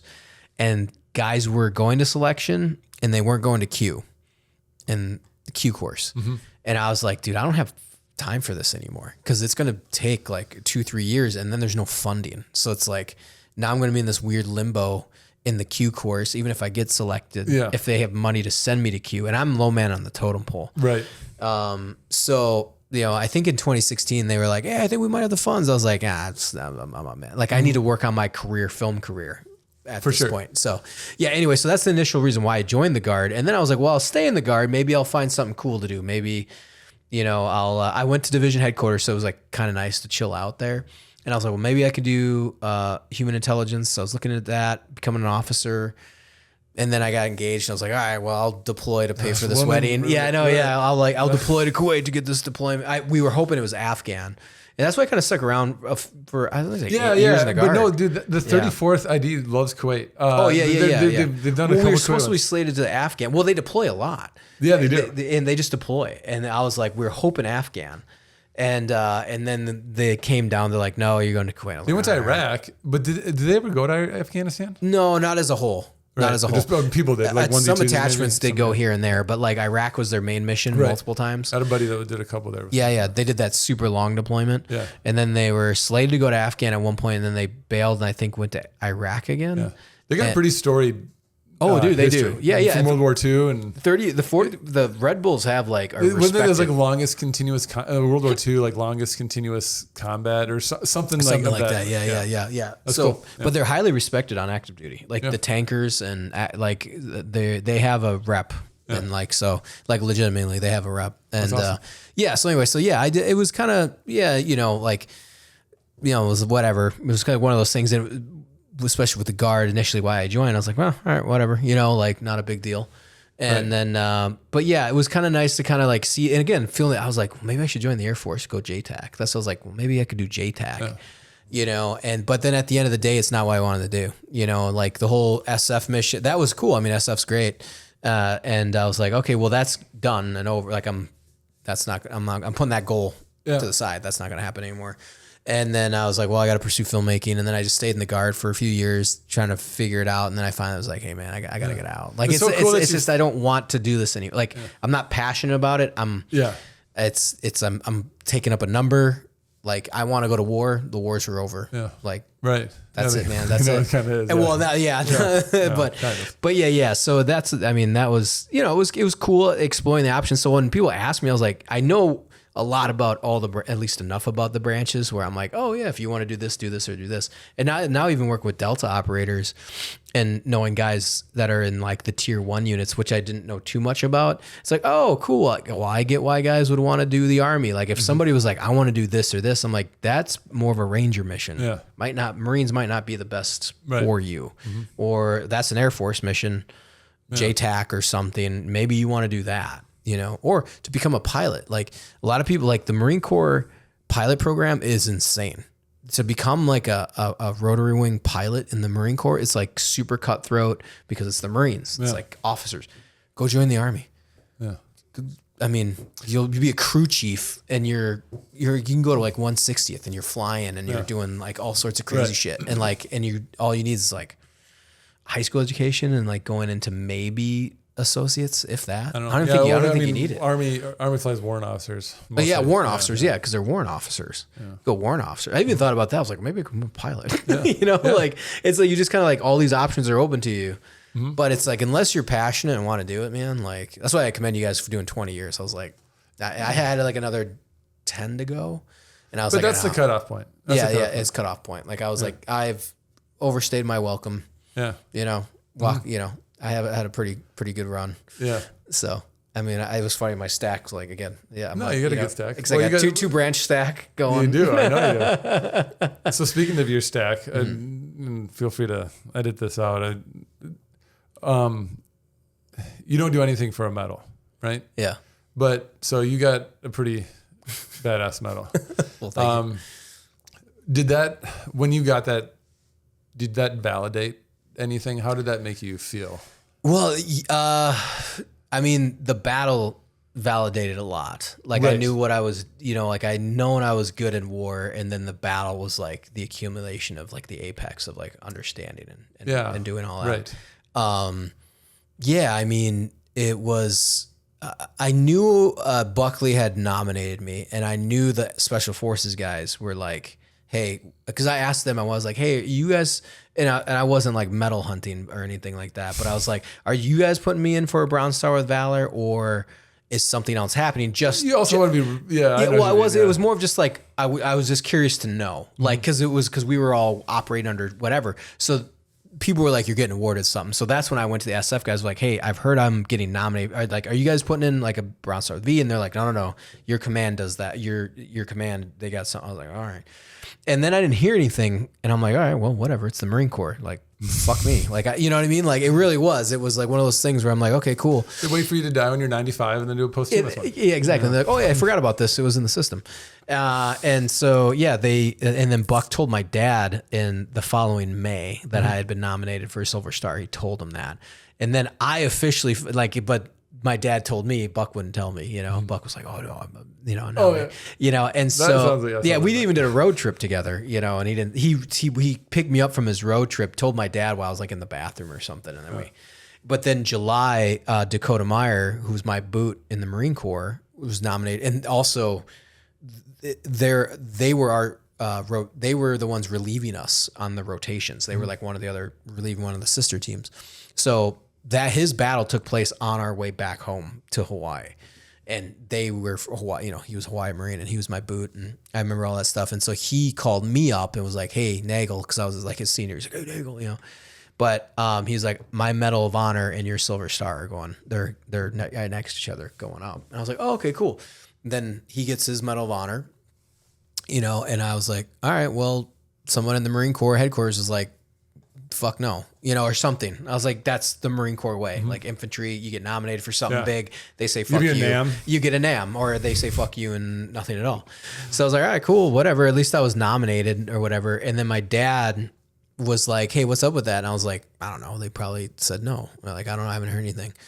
And so he was like, that's bullshit. So he contacted the congressman and was like, hey, my son was nominated for this. What's going on? You know, and so they got my social. It wasn't hard. And the guy, they contacted the Navy. They found it with like 3 days. Yeah. And they're like, sorry, it got hung up on someone's desk. Probably. That was it, or something basically. And then I remember the Navy was like, please don't basically say anything about this, because like it being hung up, because it's embarrassing for the Navy. Like, yeah. And so, yeah, it was like approved within, because it was already approved. It was just stopped somewhere. For sure. Once it gets to that level. Yeah. And so, yeah, I mean, I would say validating, but it's an honor.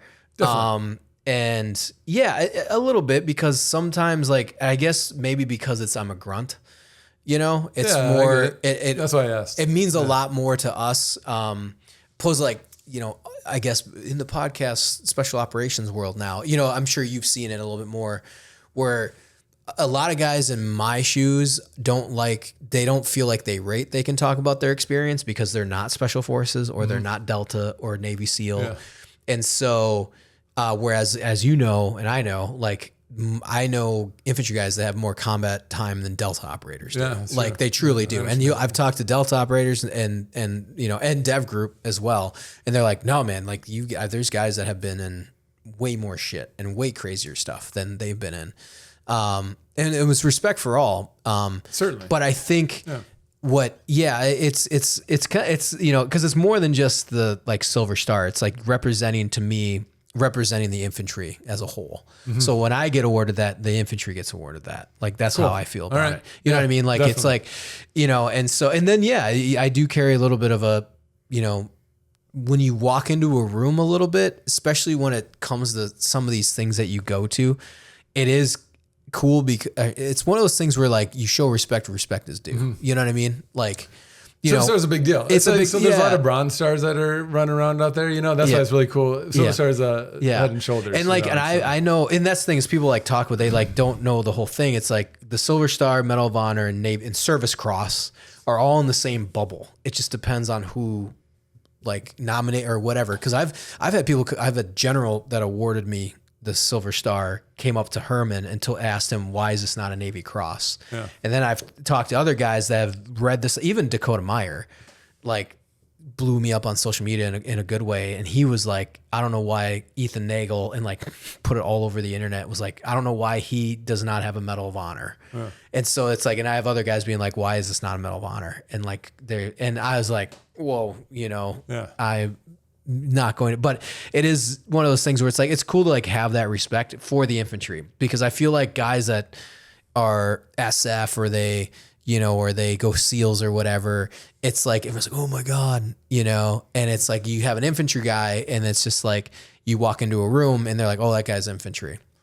And they're like, whatever. But when you have an infantry guy that comes in that has a silver star, everyone's like, oh, okay. You know, even though they should be like, cause you know, it's like when guys go to like Fallujah or like Marines that go through all that, like there's respect there that you show them, you know? And I feel like now that the wars are over, and that's kind of the goal of this podcast, is to be like, hey, I want to hear everyone's stories. And even obviously I have Delta guys on a dev group and all that, you know, and those do well, but I want to capture the stories of guys like yourself, like me and you were on combat mission together, or other guys that have been in other battles that no one knows about, that are infantry guys that don't have the trident behind them, you know, For sure. You know, and I feel like this Silver Star was very much, it was one of those things for me that was like, it was like, for me, it was like for the boys, you know, it's like for the infantry boys. Definitely. Because they do all the work and, you know, everyone forgets what they did, but they were still the bulk of the mission because GWAT was so, you know, everyone looked at special operations,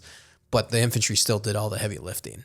They got into all the battles. Like I backfilled a SF mission. You know what I mean? Like we did things. I remember the SF guys told us that we were crazy. Like that was a direct quote from Shuey, Jared Shuey, which I'm still trying to get on, who was with me in the battle and a great friend. And he was like, you guys are doing what? I'm like, yeah, man. He's like, are you guys nuts? And I'm like, well, we got to do the mission, you know? And so when you're rolling one gun truck, one Ranger into enemy territory, got to know, you better be on point. Yeah. So yeah, I think, a little bit of validate. I won't say validation, but it's, yeah, I'm very proud of it. You know, it's kind of, you know, Definitely. But it was funny because yeah, in the Guard, I never talked about it. In fact, I didn't start talking about it for almost 10 years. So people knew about it and people spoke for me. And that was kind of like the reputation I wanted. It was like, hey, I'm still here to do the job.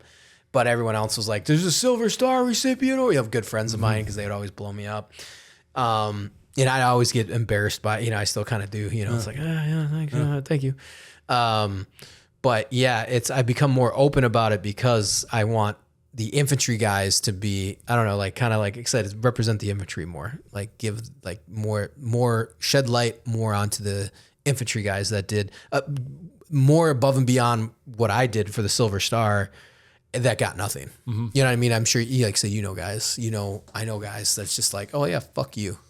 You know, there was like, it was about timing too. You have the right people. Yeah. By the way, yeah, that's the thing. It's like if that was an infantry unit, I would have gotten nothing. Yeah. That would have just been, thanks for doing your job. Yeah. You know, and you know, and I think that's, you know, so when other guys in the infantry, like sometimes that is nice because they're like, holy shit, Silver Star. Like you'll see that reaction because they're like, you're infantry, Marine Corps infantry. Yeah, you're not supposed to get that. You're not supposed to get that. Like even when Meyer was awarded the Medal of Honor, I remember before that, there was like an investigation or a news report of why there were no living Medal of Honor recipients in the GWAT. And it had been like 8 years. So it was like 2001 to like 2007 or 6. There's like Iraq and Afghanistan, 2 wars going on. There was no living Medal of Honor recipients. And I, you know, at the end of the day, when people talk about culture and they talk about it, like, that's why for me, it's like it helps me represent like, you know, do something for the infantry guys is because it's like, or represent the infantry, because I hate to say it, but like the culture within the military, you could tell that they didn't want to, I don't want to say we weren't giving away the awards by any means, the downplaying of the awards. So they were like, oh, well, this private, why would Private Schmuckatelli get a Bronze Star with Valor? He gets a NAM with Valor. Or, Silver Star, that's a NAM. Or God forbid, a Medal of Honor. Because now it's like, and I hate to say it, it always felt like because the officers couldn't get them, because you're not really supposed to. You're leading the fight, but you're not. Your PFCs, your Lance Corporals are spearheading.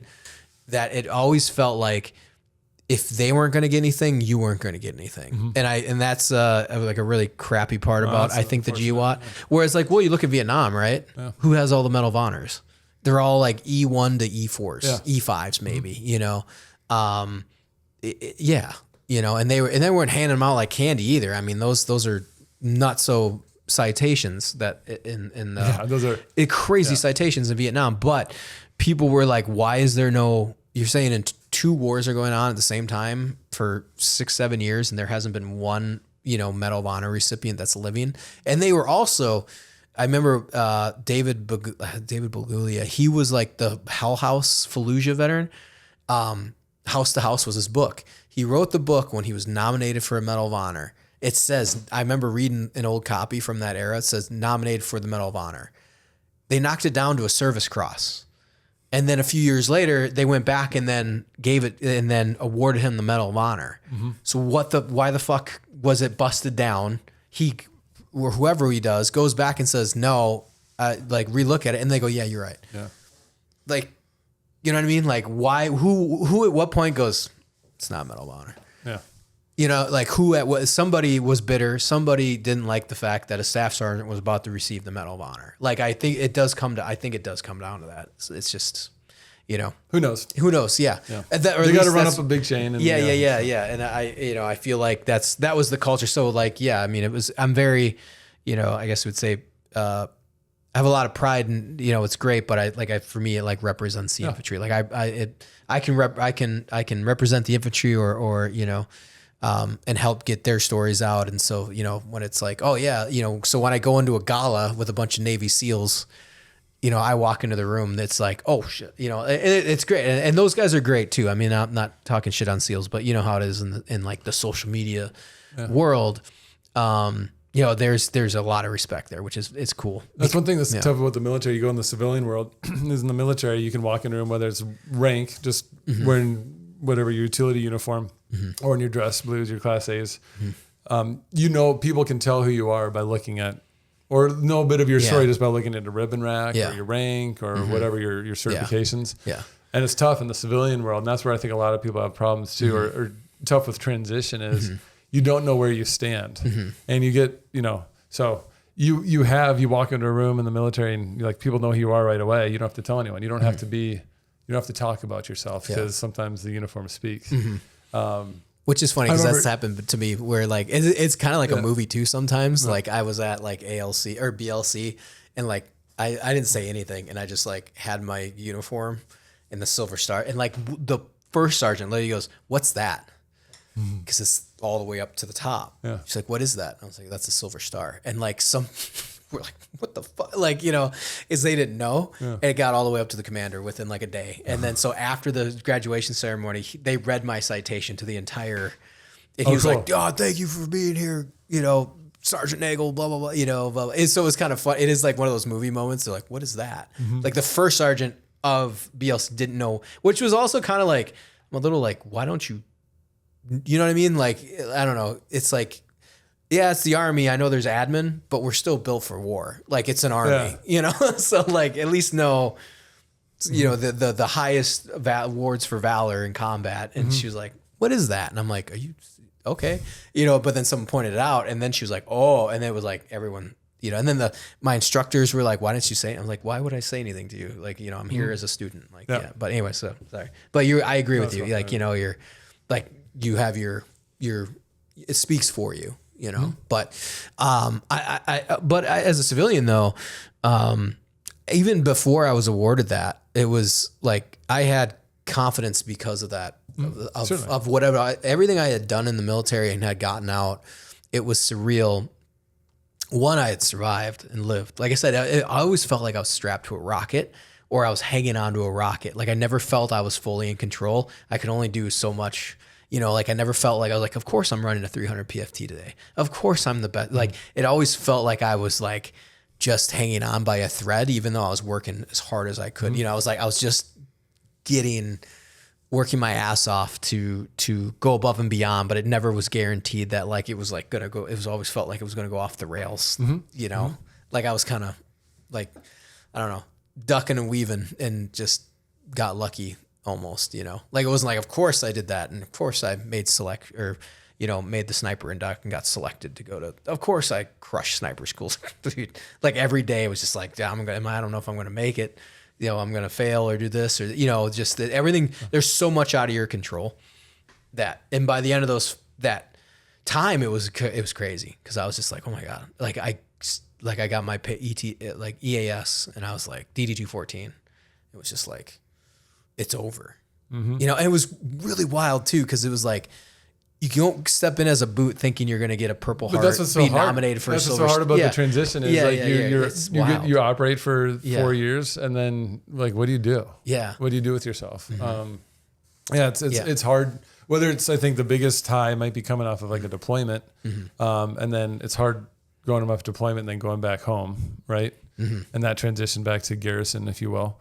And then it's even harder going from off of active duty and back to civilian world. And like, what do I do? Like, I don't know if it's an adrenaline rush or just sometimes not being in control is sometimes exciting. It's like, all right, dude, I'm just going to roll and like, we're going to have fun and we're going to see what happens. And like, you can control, you control the bit. Don't say you didn't because you did. You went down. I mean, you chose to go to Scout Sniper School. You chose to put yourself in position. So, I mean, you're just being humble there and saying, I wasn't in control, but you really were. You put yourself in positions for people to take you there. Maybe. I went balls out. Put you on a rocket. It just felt like I was always like, but that's every cool. day. I mean, you made that way though. You made that way. It was like I was just like Neanderthaling my way through as hard as I could. You're a meat eater. Neanderthals eat meat. It comes back to that. I don't know. I saw a special on it. No. But I was saying is, and I agree with you. I think it's the for transition to civilian wasn't as crazy for me, but I also had a plan, and whereas a lot of my friends didn't. Like I was like, I'm getting out and I'm going contracting. I'm going to go make money, and I need to come back. Yeah, exactly. And I got luck. And again, just like, even though that first mission wasn't anything super high speed, it was actually an amazing contract to go on for. Like, it's almost gave me closure from the military a few months after I got out. So it was like very fortunate. Ran metal detectors, but but coming back though, I mean, it's crazy because I have a lot of confidence after that, but then it's the same thing. You're like, all right, man, like you're not starting over, but it's also like, going to film school. I was like, okay, well, I got to kind of be a leader, but I also don't know what I'm doing quite yet. And I'm hoping I'm good at it, you just apply everything. But I definitely have more confidence. You found your way again because you did that in high school. You did the AD stuff. And then, it was initially, that's what I was going to do. I mean, that's always been my life's passion. We went out to USC and SDSU to go check out their film schools, like in high school. And so my dad was like, because I was like, well, maybe if I go to film school, I can become an officer in the Marine Corps. And that's what my dad was saying. And I was like, yeah, but I was like, I want to go to war, and the war is now. And so that's why I was never like a career. So like the Guard was just like an extra, I don't want to say it's a cherry on top by any means, but like the Guard was just like extra fluff, The Marine, I mean, everything I do or think about, everything it still comes down to those 4 years I was in, because it was just so much, and I got really lucky. But I originally was just going to do those 4 and then go right into either, things evolved technology wise with film but then Afghanistan really took me in a different path. I mean, working with Rocco, working 20th group, working with 10th group, being the ETT, working with everybody, like knowing like everything that's going on was just like, oh, there's another world I can keep operating. And also like, I was telling this with other guys, like for me, I felt like I got good at war and I felt I could master chaos. Like coming away at 22 years old was like, okay, I know this about myself and I have to return to this as a fix because I know what I'm doing. So when I went into Ukraine in 2022, that light switch like turned right back on again. Like it was wild. Like I felt so at home driving into a conventional war, like it was like we had our little mission slice of the pie, what was going on. And it wasn't like kinetic, like the guys that were getting after it, way on the front, but we still had a mission to do and we still had cruise missiles going over our heads, So that was definitely the Wild West out there. It was great. Yeah. And we were, like I said, we just went into Lviv, but like the whole atmosphere was wild in Ukraine, those first like few 3 weeks. I was there 3 weeks after the invasion. So, which is, anyways, but yeah, I know. I mean, how was your transition going from active or even combat wise, like? No, it was tough coming back from Afghanistan. Just because, I mean, when I was there, it wasn't kinetic at all. Not too bad. I mean, it was just like, it was tangential, what's the word, in the surround. Yeah.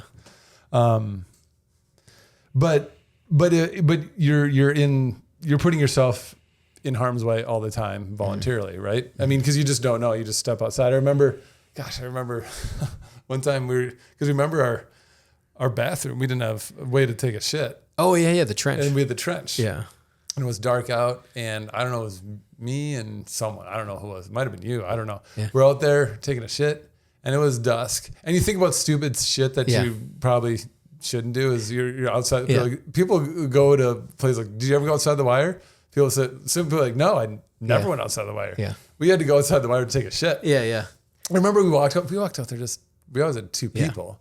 But you go out there and I don't know. Like, and I remember Rocco so I still call him Major Barnes. Yeah. So he would say, Major Barnes would go, he racked around, he goes, Get back in here now. Yeah. Because there was some intel. I was the one that came out the gate to come get you guys. That was it. It happened to me because I remember because it was dusk. Yeah. I think he had told me, or I remember, and I was like, go. So I went out the gate, and I remember, like I said, it's been a while, but I remember being like, remember that get in here. Yeah. I was like, get in here. And like, I was like, because I didn't want to like shout because they're like, someone had said there might be some Taliban like right over the, which is only like 100 yards, 200 yards away. Yeah. Or something. And I was like, didn't want to like imagine alarm getting shot somebody while I have my taking a shit. That would be that Air Force thing. Like, the one guy, Air Force guy, got shot taking a shit. That would have been so awesome. That'd be a great Purple Heart though. That'd have been like awesome. It's a funny story. Yeah, it'd been a great story. As long as it was a Purple Heart and not a flag that goes home or something. Exactly. Yeah, but it would also be like, what happened? I got shot taking a shit. Yeah. No, it would have sounded really cool in the face of danger. Yeah. He was exactly. No, your parents would be really proud of him. That'd been awesome. Taking a shit. There have been times I've actually thought I was going to die taking a shit in my own house. Yeah. It happened to me in Iraq. There was like, we only took shits at night because they would mortar our fob. Oh yeah, for sure. So it was like during the day it was a no-go because it happened so many times. Guys were taking a shit and they would mortar the fob and they'd have to run in. So everyone just stopped taking shits. Totally your whole biological. Yeah, exactly. Yeah, I remember circadian shit rhythm. Yeah, exactly. 100%. Yeah. Whatever it is. Yeah. So I mean, like what you know? But the transition. So coming back is tough. So Air Force was, dude. I remember coming back and we had weekend duty all the time for it was called Nighthawk. What was it called? Nighthawk. So, but you were responsible. So we'd work airplanes over the weekend. Yeah. And we'd work them until the supply chain said stop. So, because you got to fly again on Monday and as fighters, you're flying a lot of front lines, so you're flying a lot of sorties, training. So this will piss me off. Like we're flying all these training sorties, like there's a war going on. Like, what am I doing? And like, I get it. We're training. Got it. Cool. Yeah. But at some point, I need to do something else, right? Yeah. So I got back and I don't even know if we got 2 weeks off. I did the whole thing screwed up.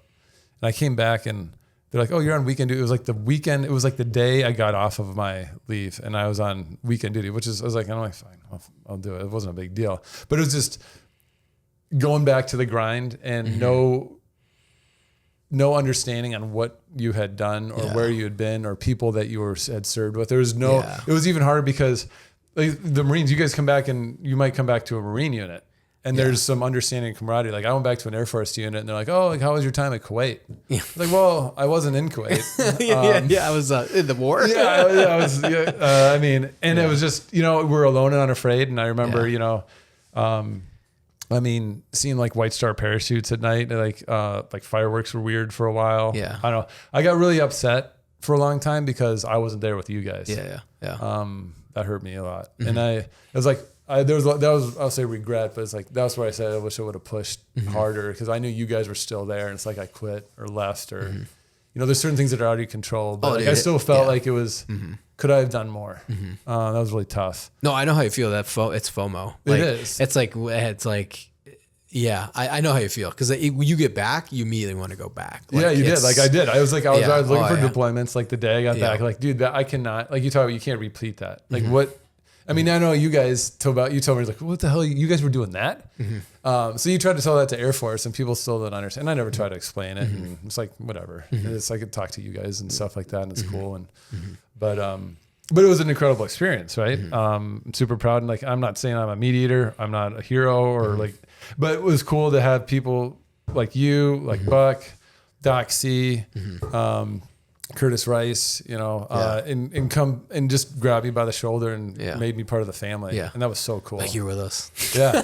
No, man, it was so much fun. Again, it was just, I still think about it a lot, and it was a really cool experience. What was but it like like transitioning back into civilian life was not as tough. So I took a B billet after that, if you will. I think the Marines come like B billet, like a staff job or something. Like, I'm just trying to sound like I'm cool. No, I don't show that. But just trying to do the translation here.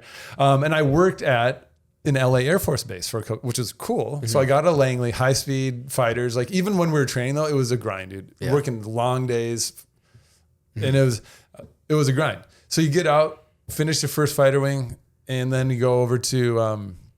I went to LA Air Force Base. It was great. We just got married, 2 kids. I'm hanging out in Hermosa Beach and kicking it for a couple of years. It was fun. Cool mission, different. It was like space mission. We're doing space range sustainment and stuff like that, like modernizing space lift range.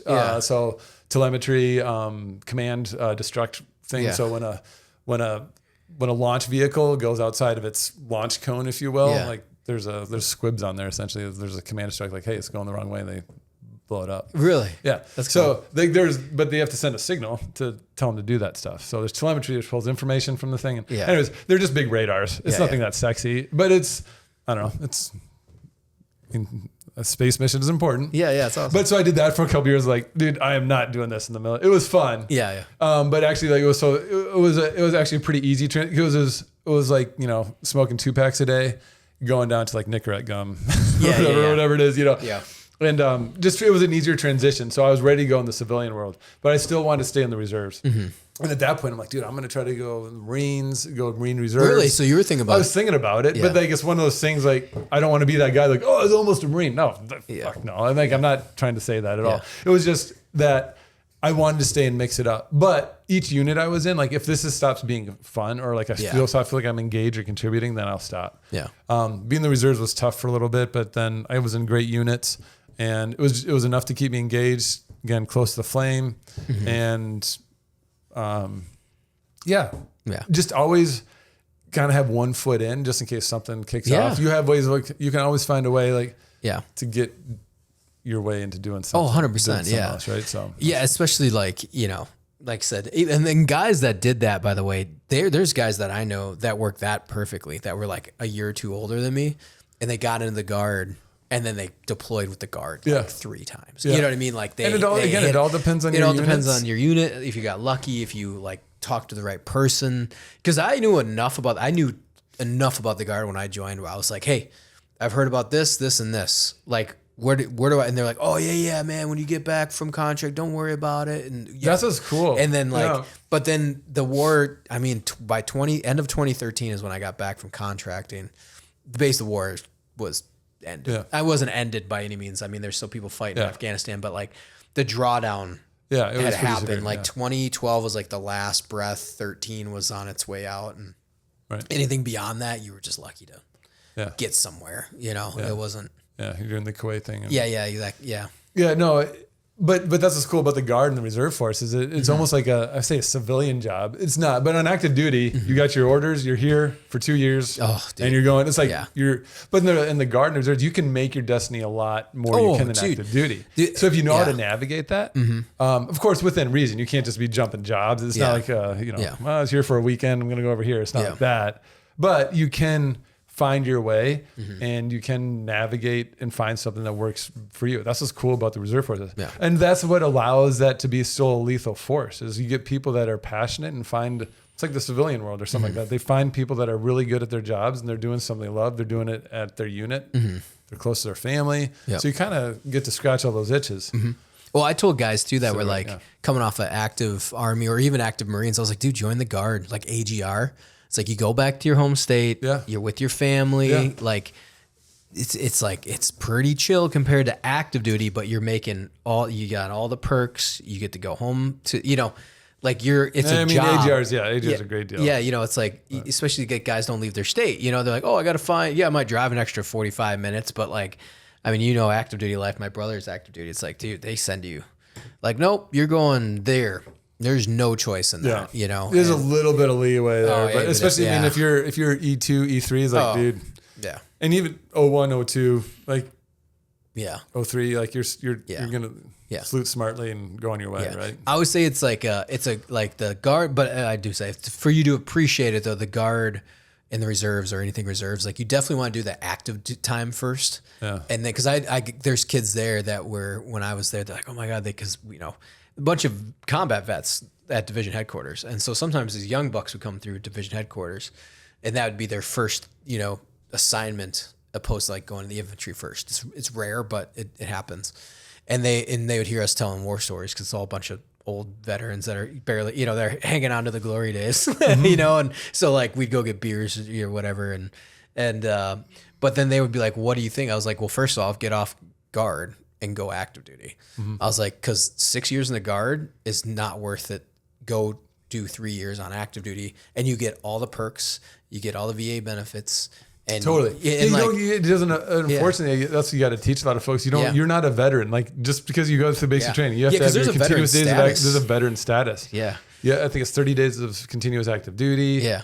So like you can be a reserve and basic training doesn't count. So you could be, and some of your training doesn't count either. You have to be activated. So, I'm pretty sure I should know this, but you don't get a veteran status by going through your standard training. You have to be activated. Yeah. So there's people that can do a whole reserve career.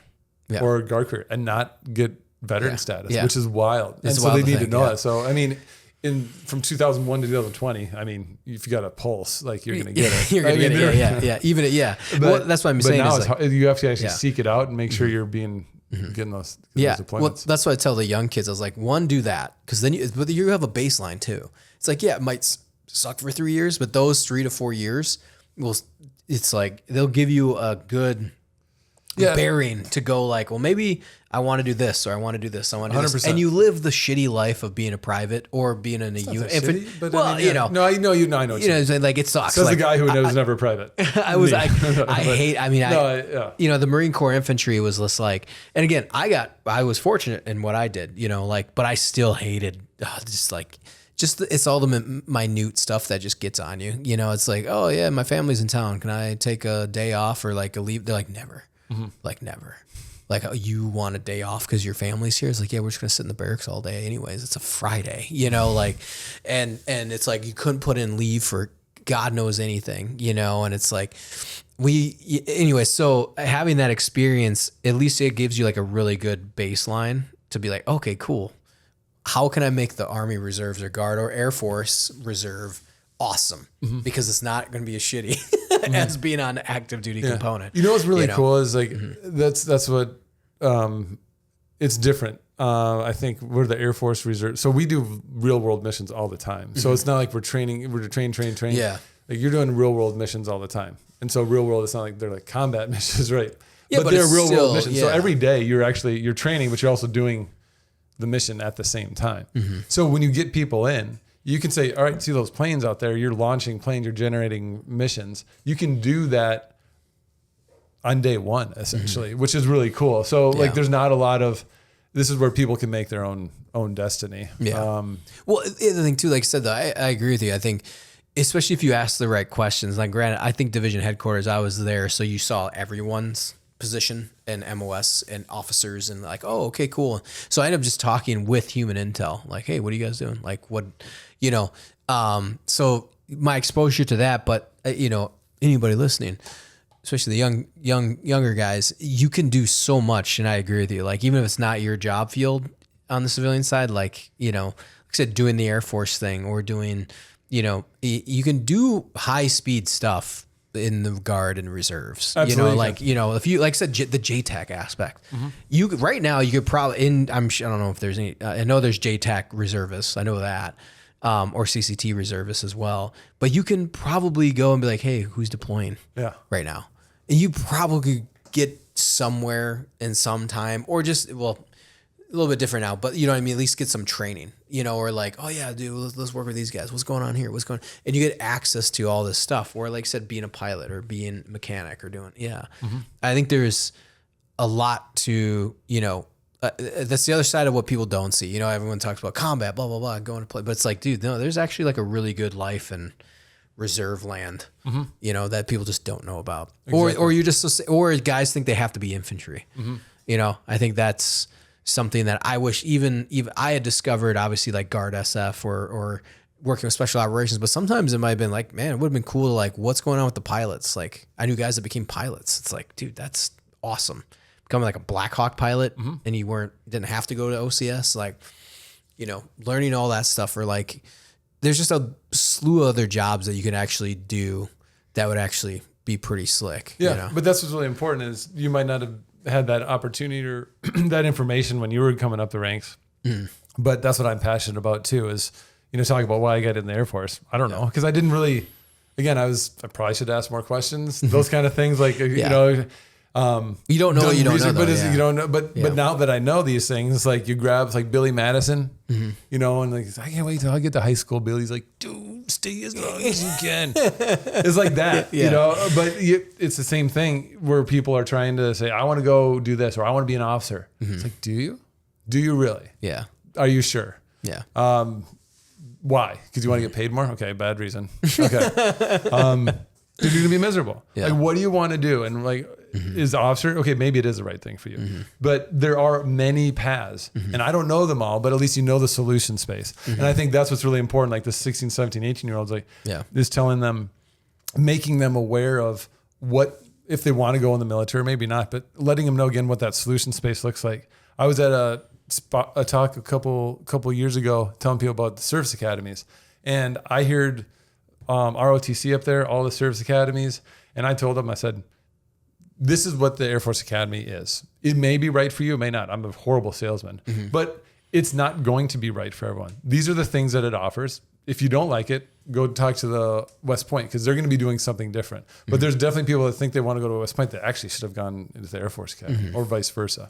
So, and it's the same thing with any other service, just broaden it out to, man, I should enlist in the Navy. I want to do this. Dude, you got, just like you were saying earlier, you got into the wrong business, dude. You're in the wrong funnel right now, because those funnels, those Venn diagrams don't overlap. There's some Venn diagrams that overlap the services, but some don't. Yeah. And that's what's really challenging, is making sure that people are aware of that. So, you know, because once you get in the Navy or whatever it is, and I want to go do this thing in the Army, well, you can do that, but it's a bit of a jump. It's not to say you can't. There's just a lot of mechanics that need to happen. So. And no, I agree with you. And I think the information is more and more out there these days. I think compared to like when we were in high school or whatever.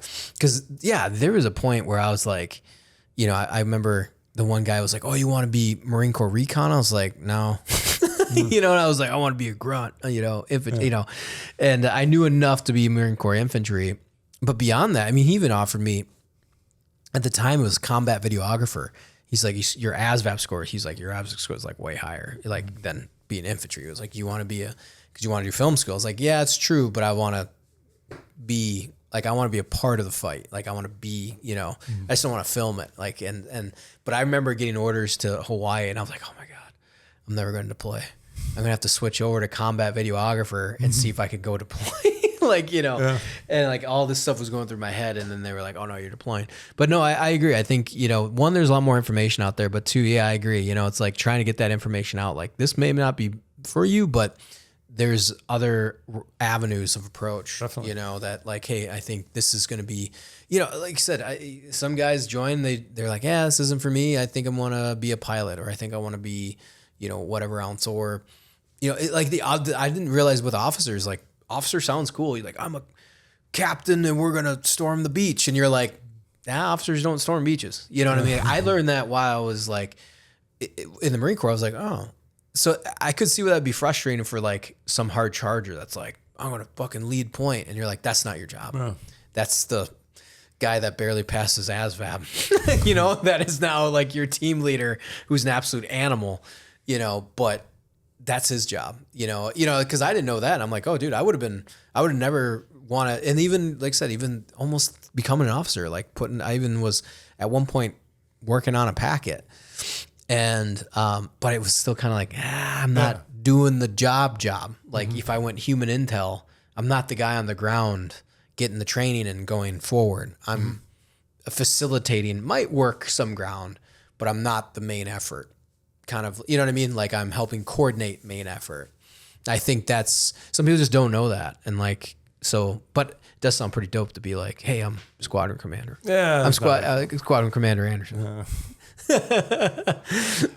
You know, or Captain Major, you know. No, I mean, yeah, you don't do stuff for a title or a rank, and no, those are probably the wrong reasons to do it. Sounds super cool. But it's kind of like being deployed. It's, you know, moments of boredom filled with interrupted by periods of excitement and chaos, right? Yeah. It's the same thing within a leadership position. I'm going to now pull it back. It's moments of just banging your head against a wall, doing disciplinary things, admin, again, disciplinary things. I was going to say, man, as a commander, we haven't really talked about it. But interrupted by moments of I say, reflection, gratitude, when it's just being able to, is that leadership and being able to, it's not everyone, there's hundreds of people in your unit. You're not going to be able to reach all of them, but there's maybe a few that you do connect with and are able to help or guide. And some people, it's cool that everyone's, hey, thanks for helping me there. Dude, it's all, you know, it's amazing how far that goes. And those are the moments of they're rare, but they happen. And it's really cool when you know that you at least did something and helped. Was there any like moments for you that was like, oh man, that airman, like something that really surprised you? That was kind of like a little bit of a proud moment, you know, like, oh yeah. Yeah. I mean, I can't point to one situation, but I know, I mean, you see how people can perform. I think a good example is when we were doing the request for forces in Ukraine. I think that was pretty, it was fun to see people work together, and build a team and coalesce and come together in a short time and execute a mission. I thought that's pretty cool. So, and we got positive feedback from that, and we had a really good time there executing the mission, and we kicked ass there. So, and that wasn't me, that was the people that were there. But was that me that did that? I don't think so. But it's cool to see when that stuff coalesces and comes together. Yeah. And you don't see it in the time, right? You got your head down the weeds, and then you pull back and say, oh man, we did a pretty badass bang up job up there. So I don't know. Yeah. It's hard. Like you said, you're 4 years in the Marines, you don't see it, but you pull back like, shit, dude, I did a lot of cool stuff. Yeah. You don't see it when you're doing it. You're on the rocket, right? You're on the rocket. Trying to make it to the next day. Up on the rocket, dude. Exactly, man. That's exactly it. Yeah. And everyone's got a different perspective there. So. Oh yeah, absolutely. Well, man, 2 hours, 20 minutes. That's good. That's good. I was like, oh, it's 10 o'clock. It's a weeknight. Yeah. No, this was awesome, bro. We're gonna do this. We're gonna get Mikey on this here. No, that would be Luke. I told Luke, I was like, dude, you're coming back. He's like, anytime, man, anytime. That it would be fun to get Mike over here and Luke, Doxy. Am I the one that calls him Doxy still? Or like, probably. Yeah, I don't know why.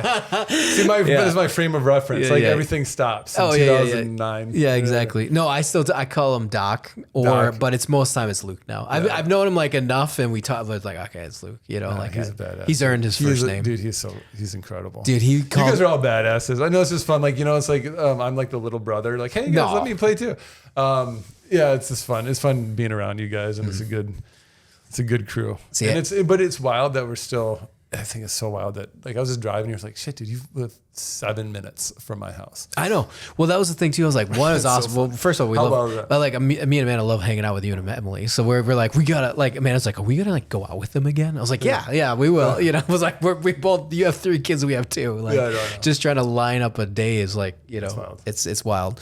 But I was like, yeah, absolutely. And it was like, oh, this is awesome. And it was cool to be like, yeah, we served together in Afghanistan. How wild is that, dude? We were 7 minutes away. I think that's so cool. We were in buttfuck Afghanistan, and then doing weird stuff, and then you come back here, and now I don't know. It's so cool. Yeah, no. And someone like you, like I'm glad it's someone that I enjoy spending time with, and I'm so grateful for you having me on this. No, I'm pumped that you. I don't know if you got any content out of 2 hours and 20. Eric, 100%. We got 6 minutes on the podcast. This is great.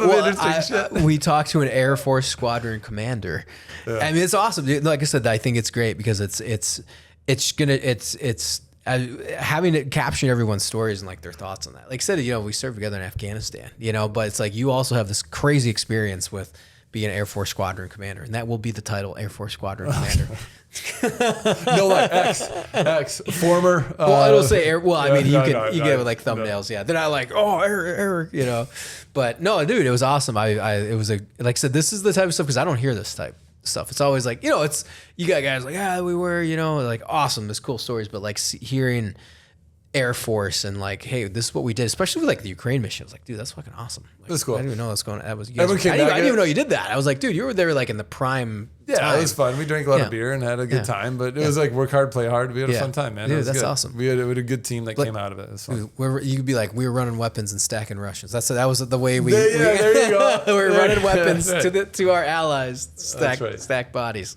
That's dope. No, I mean that's what's so cool, and that's what's I just closing words here. I mean, it's funny.